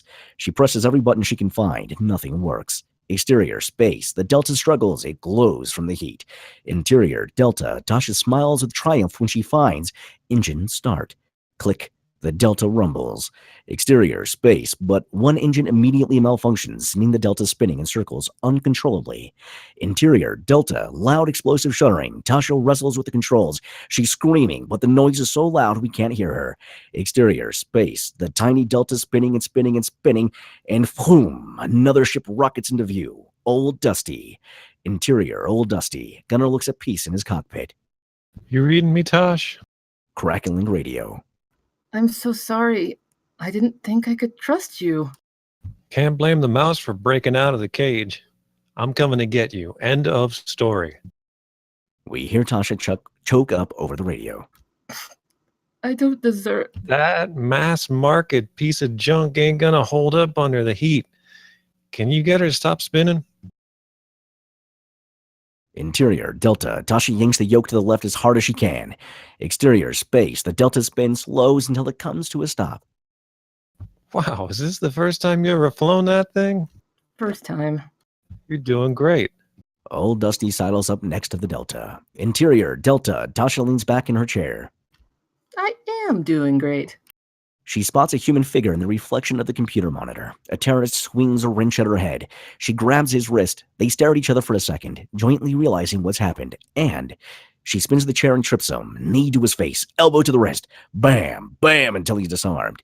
But Tasha doesn't realize there's a second terrorist until he strikes her in the back, crumpling her, and she yelps. Swings her new wrench, breaks his knee, and he goes down. As he falls, she swings up and breaks his jaw, blood fountaining from his mouth, teeth flying. The first guy reaches for her throat. She pounds her foot against his head. Tosh, what's going on? You said you came alone. I did. Evidence to the contrary. One of them stirs. She kicks him in the solar plexus. For Christ's sake, if I wanted to kill you, I would have taken old Dusty and booked it. But here I am. Are you coming or not? Interior, old Dusty. In the airlock, Gunner shields his eyes from the wave of heat. The door scrapes open. Tasha stumbles through. Gunner holds her upright. Exterior, space. The two ships detach. The Delta disintegrates. Old Dusty rockets away. Fade to peaceful darkness. Old Dusty trawls the depths once more. Interior, old Dusty. They fiddle with some detached helmets. Tasha has a new one. She messes with the settings. Gunner still has his old one. He replaces the glass screen, carefully screwing it on. You said I never thought about what I stand for. Tasha twists the dial with a little too much force. I don't want to say anything that might make you reconsider. I'm getting to that. Her eyes narrow on the helmet, throat tightening. No, I mean, I'm never gonna think it was a bad decision. I've never stood for anything in my life. You come along and ask me to help take down a terrorist organization, I only agree at the promise of a pay rise. And as soon as you think you can't trust me anymore, you take off, and I immediately prove you were right to distrust me. I talked to the terrorists. I got on their side. I pointed them in the right direction. I'm back and forth between what's right and what's wrong and what feels good and what don't. I'm not going to lie to you. You don't make me feel good at all. You're a constant source of stress and worry, but that doesn't change the fact that you're right. Shouldn't discount an idea just because you don't like the way it was stated. It does matter how you state it. It matters a lot. We both need to... Oh, hello there. Gunner is distracted by a blinking red light in the darkness. We deserve to be out here. Maybe not us specifically, but like, as a species, we're pretty fucking amazing. What are you doing? He stalks over to the blinking red light and reaches for thwack. Wendell the terrorist smacks him with a glass bottle. Gunner rips Wendell out of the shadows, throws him on the floor. A radio communicator scatters and breaks. How long you been broadcasting? Wendell is terrified. Interior Alpha, superimposed, March 11th, 2330. Jeremy saunters past his team, sipping a lovely cup of tea. The terrorists stop arm wrestling to listen to him. We got an update. Gather round. They gather around. He hits play on a radio device. I mean, I'm never going to think it was a bad decision. The sound fades away as we close in on Jeremy's steadily draining good mood. Interior, Old Dusty, superimposed, March 10th, 2330. Gunner slides Wendell a bowl of rations. They tied him up. Tasha sighs as she navigates through documents on a little tablet device. She slams the case shut. I know where they're headed. I know why they were at the Gaia. They're gonna release the alien. The alien? Did I not tell you about the alien? Exterior, space. Old Dusty rockets through space at breakneck speed. Interior, Beta, superimposed, March 12th, 2330. Jacques and Helena strip off their spacesuits in the airlock. Have you listened to the message from Jay? Nah, man. They are heading to the Gaia. Thought we already blew it up. I know. We did. Weird that they'd go there. Yeah. Cut to black. Exterior, RF Gaia. Fade into the wreckage of the RF Gaia. A gaping hole expels a stream of flotsam. Superimposed, RF Gaia, superimposed, March 18th, 2330. Superimposed, last contact 3 weeks ago. Old Dusty floats into view, engines off. It snakes through a storm of debris, shields flashing as they reflect dust. Interior, Old Dusty. Gunner operates the controls, stone-faced.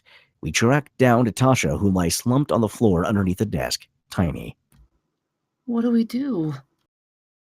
Gunner bites his lip, yanks the controls back. Exterior, RF Gaia. Old Dusty spins on a dime. It's aimed to go, but it's not quite leaving yet. Engines are off. Interior, Old Dusty. Gunner struggles with the decision. Crackle. Radio. Gunner and Tasha share a look. She leaps up. Hello? Long silence. Static. Then, We're still alive in here. Gunner snatches the radio. Claire, Hey. who have you got with you? Most of us, we got life support working, but What happened? we shouldn't have kept it.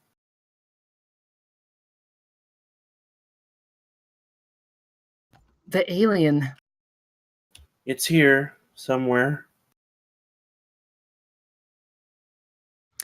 Interior, RF Gaia. The room is set up as a temporary shelter. Most doors are welded shut. Food is stockpiled, bursting out of closets. A gas stove and an entertainment system lean on one another.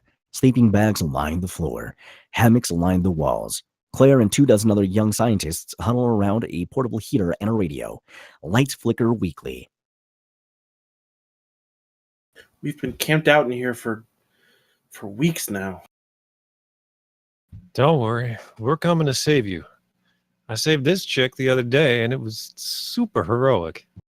Claire can't help but grin. I'll see you get a medal for this.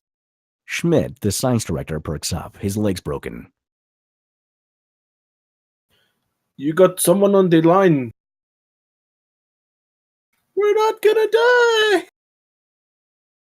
Interior, Alpha. Jeremy sits at the controls, stewing in anger. Kirkpatrick passes him a bag of peanuts. Jeremy eats a handful, but he's not happy about it. What's our ETA? Interior, Old Dusty. Gunner finishes drawing a diagram on a whiteboard.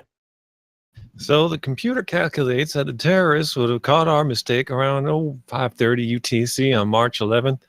Assuming they left straight away, we've only got about a 2-hour lead on the Alpha ship and a 4-hour lead on the Beta ship. I don't know if we can pull off an extraction in that time. We can do it. No, we can't. We need to plan for when they arrive. Interior, RF Gaia. Claire pops a champagne cork. An absurd amount of foam goes everywhere. Everyone's smiling and cheering. Interior, Old Dusty. Gunner messes with the signature masking control panel while Tasha hops around, putting on space pants. Interior, Alpha. Jeremy reaches into his peanut bag and, finding no peanuts left, scowls. First thing, more peanuts. Kirkpatrick nods and heads out the door, but Jeremy raises a single hand without looking. Kirkpatrick pauses. Second thing, I recall we bought a turbocharger. Okay, but there is a 2% chance it'll blow up our engines. Fuck, man. Fuck, come on! If we do it 50 times, there's still a 36% chance we'll be okay. You just calculated the binomial distribution in your head. I looked it up. Exterior, space. The Alpha's engines flared red and orange and blasted the Alpha forward at lightning speed. Perfectly safe. Interior, Old Dusty. Gunner and Tasha fashion each other helmets. Surprisingly intimate. The airlock scrapes open. Interior, RF Gaia. Same route they took the first time they arrived. They walk down to the hall, only to find that the artificial gravity has been disabled. Their legs give out. Hey, Sorry, we limited gravity just to our section because we needed to conserve power. we're fine. Don't worry about us. Cut 2. They float above a mess of equipment in the laboratories. Anything you want to pick up? Yeah, records on the alien, records on the safety inspectors. Okay. Gunner plugs an AX power cable into a half-broken computer console. It boots up. He inserts a hard drive. What the hell is that? Gunner looks up to see a bubbly, floating alien pass by in the halls without noticing them. Can it hear us? There's no air in your section? You seem rather matter-of-fact about things, considering it blew up half your facility. It didn't blow it up. Marcus went off on his own, thought we were dead, thought he was the only survivor. Set off a reaction in the generator, figured it was the only way to kill the alien. Gunner pockets the hard drive, motions for Tasha to follow. which obviously failed. No, he killed it. It's just there's more than one. There are maybe 5 of them left. Honestly, they're not that bad. They have a hard time getting through spacesuits, so you'll be fine. I like how talkative you've become. On Claire, she giggles. It's just I was scared. For 3 weeks I was scared, and now I'm finally getting out alive. Bam, bam, bam. Something slams against the door. She jumps. Schmidt puts his book down, determined face. All this talking and moving around, it tracked us down. All the scientists look at each other. Christ's sake, someone distracted and hit it with a crowbar. Exterior, space. The Alpha shudders through space like a blunt knife. Interior, RF Gaia. Tasha and Gunnar float through a large metal doorway, into the cafeteria and into the safe section. We hear a loud pshh as both air and gravity return. They set foot on solid ground. Shut that door. We're losing air. An alien spots Tasha just before the door slides shut. It rushes her, too slow. Bam! Smacks against the other side. And watch out for the alien. No kidding. On Claire. Something bangs on the door. Claire jumps. Schmidt hobbles on makeshift crutches. I'll get it to paralyze me, okay? Anything to get rid of it. The others nod. Schmidt carefully unlocks the security measures. He throws open the door and leaps at Tasha and Gunnar. Gunnar catches him and keeps him from falling over. The scientists pause to take it in. Then they cheer. They rush to embrace their heroes, who in their spacesuits find it awkward to hug everyone at once. Claire pushes through the crowd and plants a big, fat, juicy kiss on Gunnar's helmet. Mwah. Then she does the same to Tasha. Mwah. She grabs Tasha's shoulders and looks at her fondly. I'm sorry we didn't listen to you. Tasha shrugs. It's all right. It's not like... Claire shouts and reels back. An alien is latched onto Tasha's suit. Its tentacles curl around the fabric. Ah! Schmidt hits it with a crowbar. Guts slop everywhere. Claire convulses on the ground. Gunnar holds Claire upright. She's conscious. She clutches him tight with one arm. The other flops uselessly. Her legs don't work. She can barely open her mouth.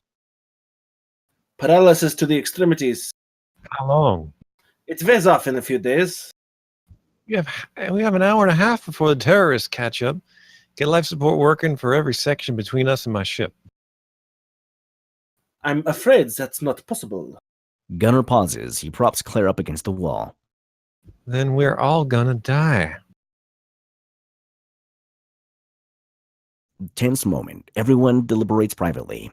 One of the scientists bolts for the cafeteria exit. What are you doing? Throws open the cafeteria door and... whoosh!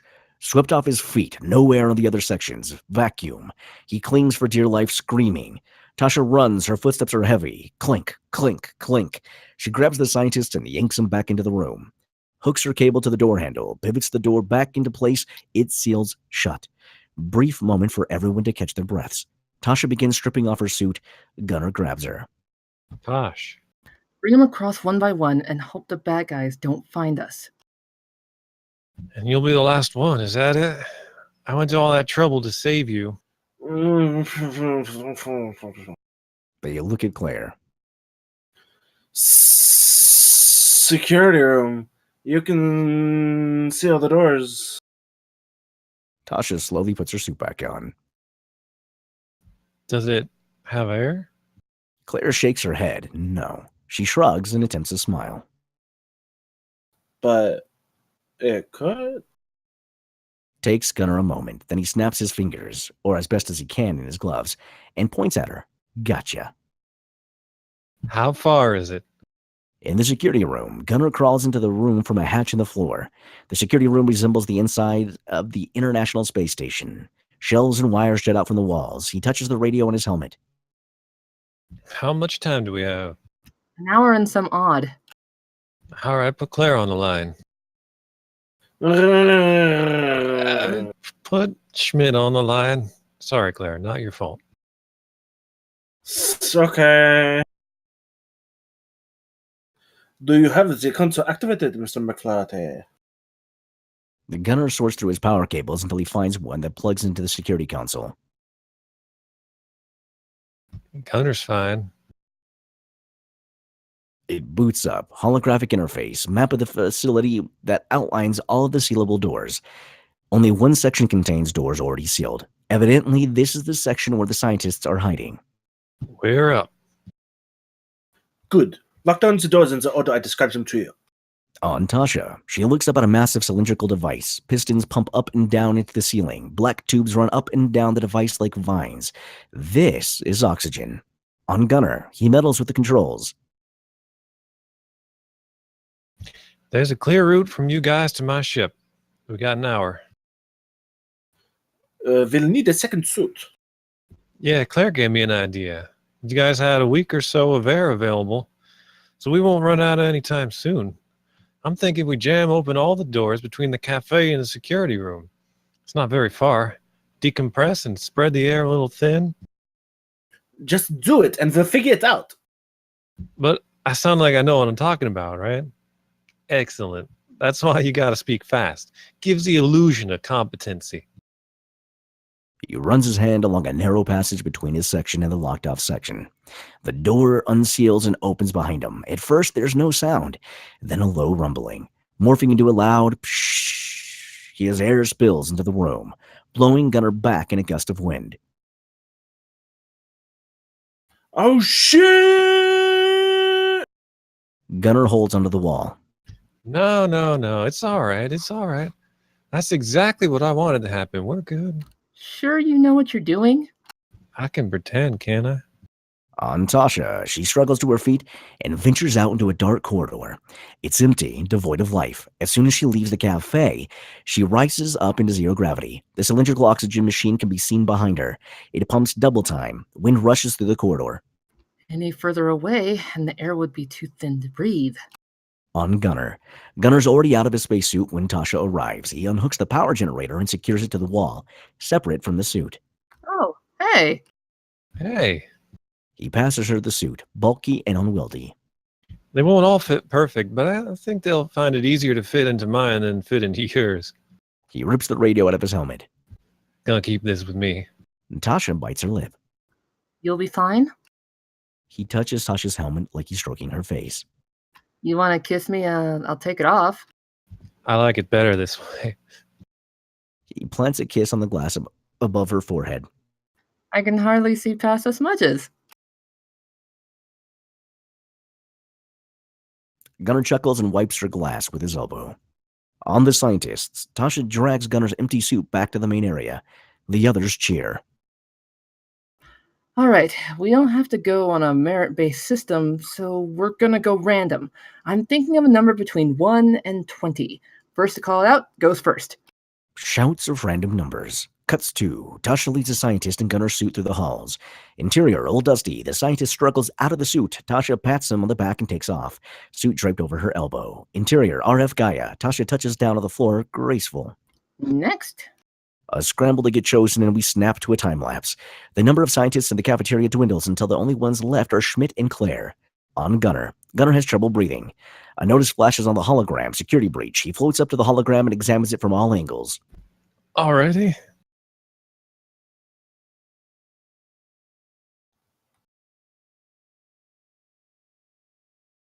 Already what? They're here.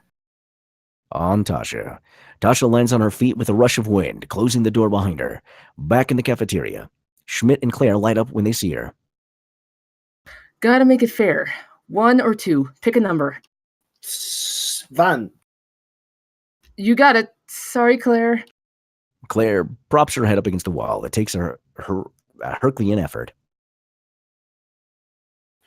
Best for last, I know.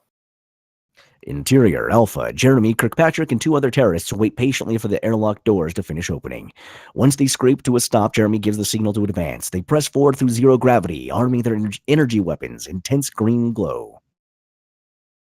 Now we got some life signs, so there's gonna be some survivors hiding out in the safe section.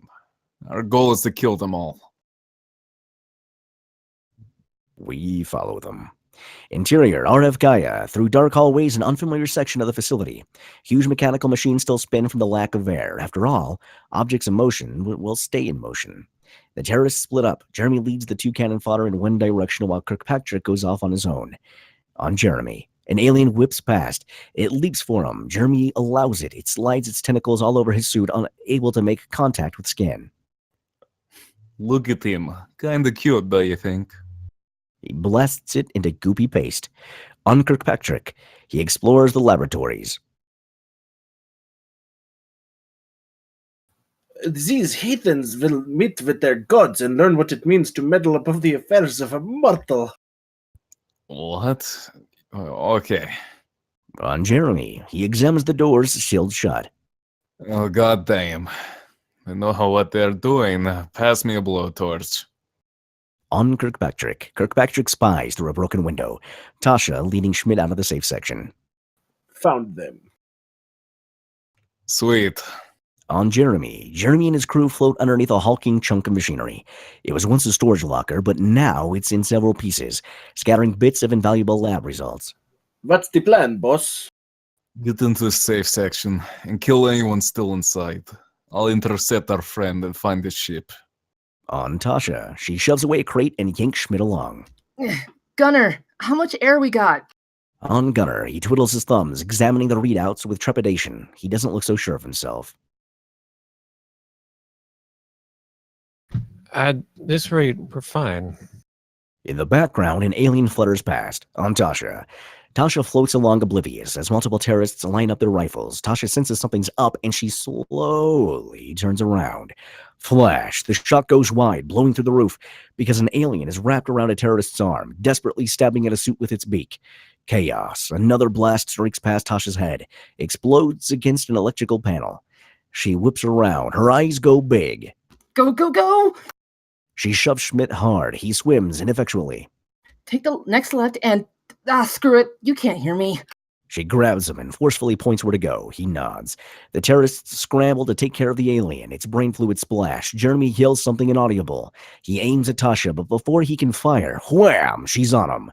The other terrorists aim, but can't get a clear shot at Tasha without also shooting Jeremy. The two of them spin and clot each other. Gunner! They know where we are! On Gunner, he sees the alien. It doesn't see him. It floats around the entrance to the room, deadly tentacles waving lazily as if in wind. Gunner moves slowly, no sudden movements, but the alien freezes in place, turns to look at him. Screech! It flutters its tentacles and charges. No, no, no, no, no!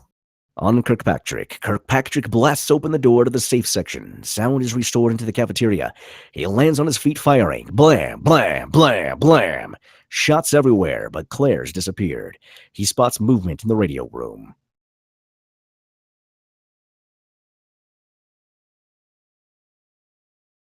Please?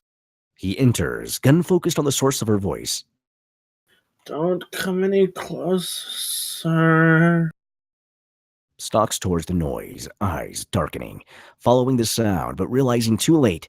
The radio crackles. The sound ruse was a distraction. Stupid. Thump. Claire, still mostly paralyzed, throws herself awkwardly into him. They smash to the ground in a heap. Claire's limbs sprawl in random directions. Kirkpatrick's gun clatters. They make eye contact. Kirkpatrick's arm jerks out to grab the gun, but Claire's too quick. She grabs it first. She scrambles out of arm's reach while keeping the barrel of the gun aimed squarely at his head. Her arms shake. Don't move. Kirkpatrick bristles like a cornered cat. Through the radio. Gunner, help me! On Tasha. Tasha's jetpack flares up and she jerks around, separating from Jeremy and dodging the energy fire just barely. She drives expertly through a tiny hole in the wall. On Gunner, the alien whips its tentacles. Gunner twists to avoid it. A tentacle clips his hand and he yelps, but he kicks the alien so hard its skin cracks open, expelling shining purple blood. Gunner flies back from the force of the kick. Globules of blood, purple blood spill everywhere. The alien charges again. Gunner grabs a tentacle with his half-paralyzed hand, screams in pain but holds on in a vice grip, using his other hand to keep his fingers clamped down. And he clamps his feet on the alien's body and pulls as hard as he can until, rip, He tears the alien's tentacle from its body. Bits of translucent skin and purple blood explode off in all directions. The alien screeches. It writhes in midair until it goes limp and dies. On Tasha, she ducks behind a pile of metal crates. A green explosion rattles her. She braces herself against the wall and kicks. The crate goes flying, smashing Jeremy in the helmet. He screams inaudibly. A shard of glass slices across his face. His helmet swims with blood. Lawrence, 30, a blonde-haired, blue-eyed terrorist, grabs Jeremy, calming him down. Jeremy flashes him a snarl, and the sight is monstrous, blood churning in zero-G, red-stained teeth. Lawrence reels back. Kill her, would you? Jeremy rockets away. Lawrence nods to Theodore, 25, a bright-eyed young terrorist. They reload. Tasha flanks them out of sight. She watches as they investigate her last known position. She throws a chunk of metal at them. They spot her. Green explosions blast red-hot holes on the walls. Tasha ducks and weaves and blasts off. She leads them into the alien containment room. The containment room has been blown to shreds already. The cryotubes have all been opened. Tasha strafes to the side. Energy blasts erupt from the door, striking the giant glass cryotube. Glass explodes in all directions, shining and sparkling, expanding like the early days of the universe. Theodore rockets in. Tasha grabs his helmet, bats his arm away, draws a knife, cuts through the clasps of his neckpiece, yanks his helmet off. He freaks out. She kicks away his energy weapon, which bounces off Lawrence as he grapples her. Theodore gasps for air. Lawrence zooms towards Tasha right as she whacks him with Theodore's helmet. And again, whack, whack, whack. She kicks him. He goes sailing into the glass, not realizing what's happened until it's too late. Glass shards slice through fabric. Jets of air burst out of his suit as it rips. He squirms and thrashes, but it only makes things worse. The suit is torn to shreds. After a moment, Lawrence's struggling ceases. Theodore is still alive, helpless, gasping for air, clutching at her in desperation, pleading. God damn it. Pushes him against the wall, removes any dangerous equipment, knife, cutters, tools, etc. Pushes his chest, eye contact, snarl. She mouths surrender. He nods. She gives him back his helmet. She punches her radio. I got 2 of them. Everything all right, Claire? On Claire, she leans against the wall, drooling a little bit, trying to keep her chin up. On the opposite wall, Kirkpatrick slumps, eyeing Claire warily. He makes a move. Blam! Claire casually blasts the wall above him. On Gunner. I'm good. I got one of them. On Gunner. Gunner yanks himself up to the controls with one arm. He blinks rapidly, keeping himself alert. That's great, but we've got another problem. Interior, Beta, the final terrorist ship. Jacques rears back on the controls. The monitor displays the RF Gaia. They've arrived. He nudges Helena. She yawns and gets out of her chair. Fade 2. Interior, Old Dusty. Much later, but with intensity in Old Dusty. Tasha tosses Theodore and Kirkpatrick into the crowd. The scientists descend on the terrorists like a pack of dogs. Tasha helps Claire strip off her spacesuit and eases her into a strapped seat at the side of the ship. As Tasha turns to leave, kakoom! Old Dusty rocks sideways. Everyone falls over. Interior, RF Gaia. Gunner notices something strange on the hologram. The hell's happening? Tosh? Exterior, RF Gaia. Old Dusty's shields flare up as another energy blast rocks its broadside.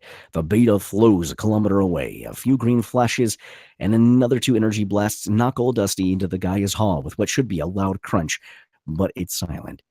Interior, Old Dusty. Tasha leaps into the cockpit, fielding 6 panicking scientists. She yanks the yoke. I have this totally under control. Exterior, RF Gaia. Old Dusty dives under a support pillar, and an energy blast shreds the pillar. She ducks and dives. Another 5 shots. Blam, blam, blam, blam, blam, skimming across the edges of the shields like skipping stones. She crashes through a field of metal. Son of a shit! Interior, RF Gaia. Gunner cringes as the radio wails in a feedback loop. Jeremy peers in through the entrance. I can call them off if you want. Gunner starts, shoves off the wall, and careens into Jeremy. Whoa there, cowboy. Whoa. Jeremy feels off Gunner's sluggish attempts to hurt him. You kill me, I won't be able to tell them to stop.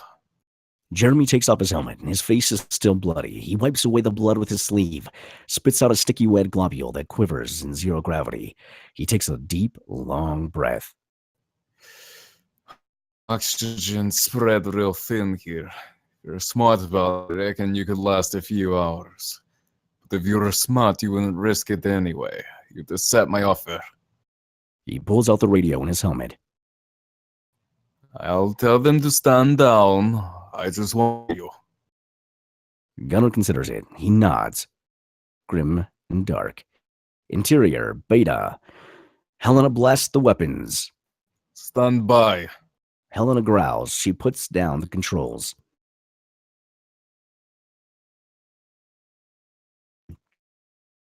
Interior, RF Gaia. Jeremy gives Gunnar a look. What did I tell you? Realizing too late that Gunnar's got a hold of the energy gun, and in the struggle, blam, blam, blam, blam, one shot to Jeremy's jetpack, blowing it into a smoking hunk of charred metal, and 4 shots to the ceiling, blowing a huge, screaming hole through the roof. The air hisses as it rushes into deep space. Jeremy rips out the ammunition for the gun, tosses it away. You idiot!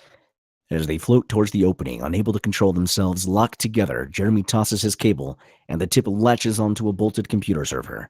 They speed up as they fall upwards through the hole. Jeremy screams into his radio. Kill them! Here's the thing about Tasha. She does terribly under pressure. But if you relieve that pressure for even a moment... Interior, Old Dusty. Tasha sits at the controls, motionless, thinking hard. Schmidt leans over her shoulder. Claire looks up from her spot, curled up on the floor. Tasha blinks. Something clicks. This ship has cloaking and better shields. She scrambles for the controls. Exterior, RF Gaia. Jeremy's cable goes taut. Rushing wind blows past their heads. It's their only source of oxygen without helmets. They struggle to breathe. We were never meant to go to space.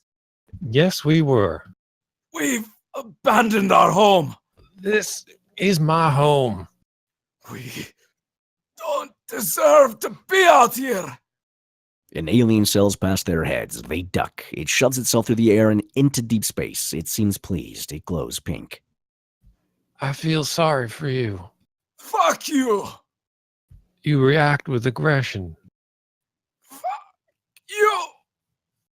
Nothing I could say could possibly change your mind. All this talk and all this conviction is just masking the fact that beyond comprehension, you are frightened by the great unknown. Jeremy screams and wails, animalistic, refusing to look out at the vast expanse of space. Gunnar looks out at the stars. It's beautiful. Jeremy calms down. His voice becomes smooth like honey, masking desperation. There are people like me. There are others. I'll make it out of this alive, and I'll find them, and we'll gather together to bring the human race back to Earth. We'll have to see who does better, your friends or mine. Sound drains away. They stare at each other down for a tense moment. Interior, Beta. Jacques and Helena share a look. Where'd they go? Split-second pause, a moment of comprehension, and crash! The cockpit crumbles in on them in a massive explosion. Exterior, RF Gaia.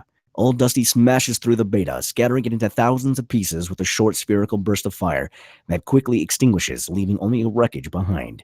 Interior, Old Dusty. Tasha sits hunched over the controls. Her hands shake. Schmidt claps her shoulder. You did it. You killed them. She looks up, wide eyes full of regret. She slides off the chair. Schmidt kneels beside her. Hey, it's all right. She does not look all right. Exterior, RF Gaia. Jeremy climbs his cable back to the hole in the roof. The wind whips through his hair. Gunnar unclips his cable. He peels Jeremy's hands away. They float out into space untethered. Jeremy's scream is guttural, existential. 2 tiny figures float inexorably to their deaths. Fade 2. Interior, Old Dusty. Tasha suits up. Claire watches. You think you can find him? Tasha says nothing. The airlock doors open to reveal an empty hallway. The whole place is devoid of life. Interior, RF Gaia. Tasha's searchlight cuts through the vacuum. Gunnar. Nothing. In the security room, a cable wrapped around a computer server floats lazily like seaweed in a current. She boosts herself up to a hole in the roof, looks out into deep, dark space. Nothing. We hold on to the empty space for the longest time until a black speck against the stars. She narrows her eyes. The black speck grows larger, blocking off more and more of the night sky until, boom, enormous halogen searchlights blast through the debris. Tasha shields her eyes from the light, and as the lights died down to a more manageable level, it is revealed that they come from a huge spaceship. Tasha's radio crackles. Tasha, thought you were a bug on my screen for a moment. Gunnar told me you'd look for him. Her face lights up. Hey, how's the hubby? Interior, Nellie's ship. Nellie has a damn nice ship, bright and friendly with pastel colors and fluffy carpeting. Gunnar warms up with a blanket next to a portable heater. Nellie's husband passes him a mug of hot chocolate. They give each other warm smiles. Jeremy shivers beside him, face dark. One of the most important things to remember when performing a salvage operation is to always tell someone where you're going. Jeremy doesn't respond. Gunnar takes a sip of the hot chocolate. Nellie comes in, washing her hands with a rag. Can I talk to Tosh? Interior, RF Gaia. Tasha relaxes at the sound of his voice. No need to worry about me. You sure? Because I have a feeling you forgot something. Did I? You forgot to pack a Breville. It takes him a moment. He laughs uproariously. Exterior, SR-388 asteroid colony. Charlie's ship and Old Dusty blast in tandem through space. The familiar lumpy, jagged asteroid of SR-388 is dotted with the telltale lights of human settlement. Interior, public square. Shops, displays, and a fountain centerpiece sit under a high glass-domed roof like the interior of a shopping mall. Dozens of people of all ages, race, and gender gathered around the terrorists. Jeremy, Kirkpatrick, Theodore, and Wendell, who are restrained underneath the fountain and guarded by two burly police officers in high-vis vests. The crowd goes silent. They part to allow Tasha and Schmidt, pushing Gunnar and Claire in wheelchairs. They take their place on a formal podium. The director walks in front of them, sizing them up, a delicate and traditional ceremony. He taps a microphone on his collar, clears his throat, his voice booms. For the heroism of putting others' lives above your own, I bestow upon you the greatest honor that ever could be bestowed upon whatever is going on here today. Tasha looks sick. The director's voice is drowned out by horror violin strings. Interior, Tasha's place. The horror strings refuse to subside. Tasha's new home is economical and temporary. She lies in bed, breathing heavily, looking like she could puke at any moment. Insert, a terrorist being torn to shreds by glass shards. Tasha sits up and massages her forehead, face pale, palms sweaty, knees weak. Prelap, ding-dong, mom spaghetti. Interior, Gunner's place. Gunner opens the door to see Tasha. She pushes her way in. The horror strings subside. What's up? You look like you swallowed a bug. Glad to see you're up on your feet.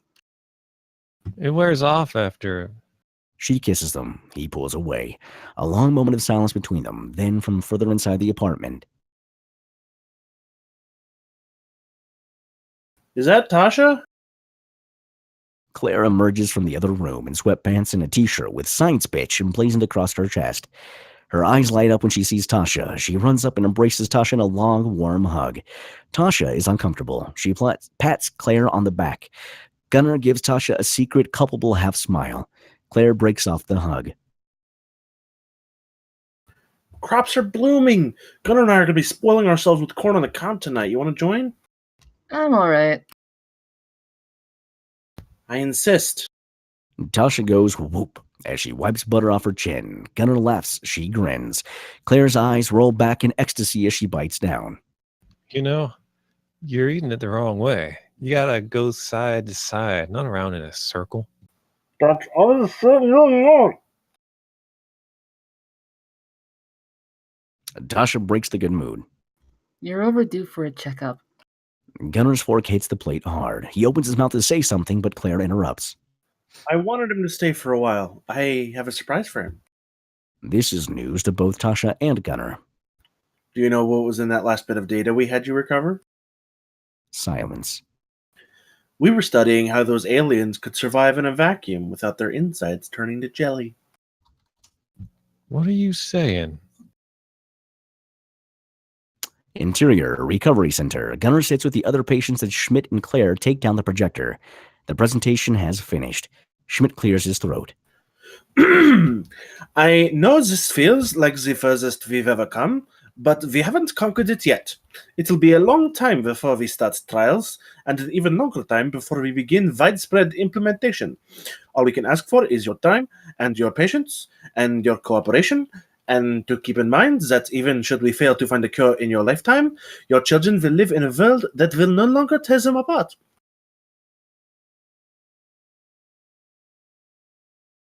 A long silence. Gunnar takes a deep breath, 10 seconds in, 6 seconds out, and he smiles. The roar of clapping gives way to the end. Yay! Ba-da-da-da-da-da. Hey! Ba-doom. And that is it. Good job, you guys. Gunnar McFlaherty's Derelict Assessment Service. Good job. Thank you so much, Gaylord Queens, for submitting your script. And now we're going to do the feedback portion of the show. So starting with Juxtaposed, and yes, Nave is our MVP for narrating that 102-page script while having a cold. Thank you so much, Nave. You sounded perfect as always. Jux, what were your thoughts on the script? Hello, nice to meet you. I'd like to thank you for sending us your script. I enjoyed it. It was a little hard to keep up now and then. Some of the sequence changes were a little, if I use this word correctly, convoluted, or at least too hasty. I kind of lost parts of where the scene was here and there. That's just me. I liked it. Good world building and interesting characters. But I do have one slight concern. The character for Tasha, her description was that she was an intern with certain morals that were her I guess the presentation of herself did not meet up with. So she's like too nice, square looking, as opposed to the badass she is. Because some of the fight scenes and who she is very conflicting. And I can kind of see that in a way where, you got the hapless main character who is just kind of in the moment and don't know what she's doing or he's doing. And then all of a sudden, wow, she beat the crap out of this one guy out of nowhere. But how did that, like, her personality and her actions don't match up. And I would like to know more as to why she has a stake tattoo on her neck. Does that entail why she is such a badass when it comes to such a pinch? I mean, I like that part where Gunnar's like, the thing about my friend is she does terrible under pressure. But if you take time with it, she'll definitely figure out what's going on. I mean, I guess that kind of rectifies it. Anyway, sorry. I enjoyed the read. Thank you again for allowing me to do so. And take care of yourself. Have a good day. Bye. Yes, take care of yourself. That's good. Thank you, Jugs. Kelly, what were your thoughts on the script? First of all, I want to apologize for appearing to be a drama queen tonight. It's okay, Kelly. I liked the script. I wish that there had been more character development. There was no real, for me, there was no real, I don't know how to, subtext to any of the characters. I don't know. I mean, there was like nothing. I wasn't really interested in following the adventures because I didn't have anything really to grab onto from any of them. Again, I thought Tasha was there merely as a catalyst to move the action along without much else. She sort of appears on the scene, and the first thing she does is have a threesome. That's not square. So I don't know if that is just the way she looks. I mean, one of the things that could be going on with this character, and correct me if I've got my interpretation wrong, is that she looks square, not that she acts square. It's her because that was also confusing for me. I didn't know if it was just that she had this company FBI sort of appearance to her, or what, or if she was Abby from NCIS. She, I found her a bit confusing. Um, I also found it too many what appeared to be going back and forth between um, ships. It kind of got me lost. Um, Now I know this is a draft, so I know those scenes can be tightened up, but it does seem that it wasn't. It gave me the impression of being disorganized. That you couldn't decide whose story you really wanted to tell. The terrorist story of why we shouldn't be going out into space, or the story of this salvage assessor. And I think if you make a decision as whose story you are telling, you'll find that the overall story itself exists, because right now there really are no protagonists or antagonists in this. And that's all I have to say. All right, thank you very much, Kelly. And moving on now to, I'm going to give Nave a break, come to him last. Cheddarman, what were your thoughts on the script? First of all, thank you for submitting the script.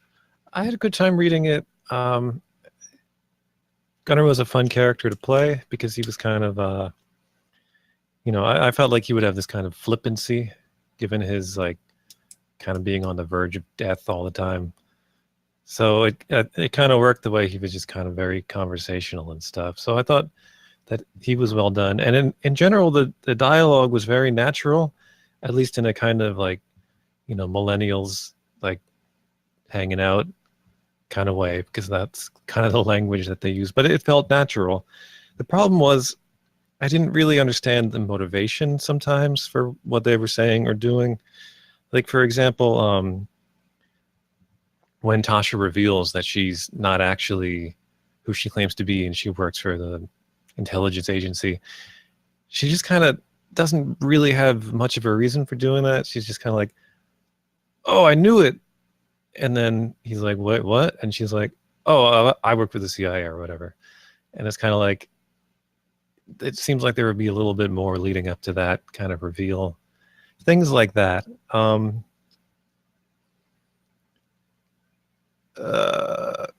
Okay, on 62, Gunnar talking to himself when he's in the suit, and he's like, oh, I need thrust. Oh, I can cut the cord with the thing. Like, we don't need him talking to himself there. I think you can just show that on the screen, and people will figure out what he's doing when he, blasts himself through the air. They won't really question his motivation there.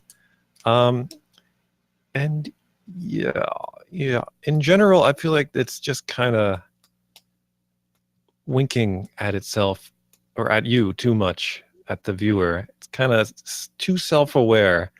It's like there is no fourth wall sometimes. And there was one more thing. Yes, the alien. I feel like this is like reverse Chekhov's gun scenario here, where if you're going to have an alien in the third act, you should probably mention it in the first act. Because the movie, like, literally, it's just like, oh, by the way, there's an alien. Like, that actually happens. And that's kind of weird. And the alien almost doesn't seem necessary at all, because there's already the terrorists coming. There's already enough stakes, I feel like. But all in all, I enjoyed it. Interesting story, interesting take on sci-fi. Thank you very much. Awesome. Thanks, Cheddar. And moving on finally to Tintin. What were your thoughts on the script? All right. Hi. First off, thank you for submitting. I was really excited for this when it got posted, because I just finished a sci-fi feature with like a similar kind of structure, and the title is fantastic. It's a really good title. Your logline sells. The premise is solid. It's understandable, and your core idea of an anti-terrorism rookie. Nobody likes her at work, so she tracks down these terrorists to the rim of the galaxy, and she needs this wreckage scavenger to defeat them. And that's a solid, easy to understand underdog sci-fi story. But I second everything that everyone else said. It kind of goes all over the place. While I enjoyed the society that got sort of built up, they have, their humans are alone in the universe, except they're not really. But that they've expanded and they've just kind of stagnated a little bit. I really liked that idea. I saw that coming through in some places. I wish that came through more. Like if that was a bigger theme of the movie, because as it is, Jeremy is kind of just a little crazy. And I don't think you do enough explaining of your rules. There's messages pinned in the chat from Nave that mentioned the pop culture references, which date the movie or the script, and also it's rooting for Jeremy the whole time. Yeah, all right, terrorist. It dates the movie, and it's set in 300 years from now. Like, why are they still referencing Breaking Bad and Doctor Who? That's stuff that doesn't bug some people, and it does bug other people. Personally, I'm one of the second ones. But I don't think you spend, this is a sci-fi story. You don't spend a lot of time on the science. I don't think it doesn't need to be a hard. It's not definitely one, but it felt like one considering all the other ones.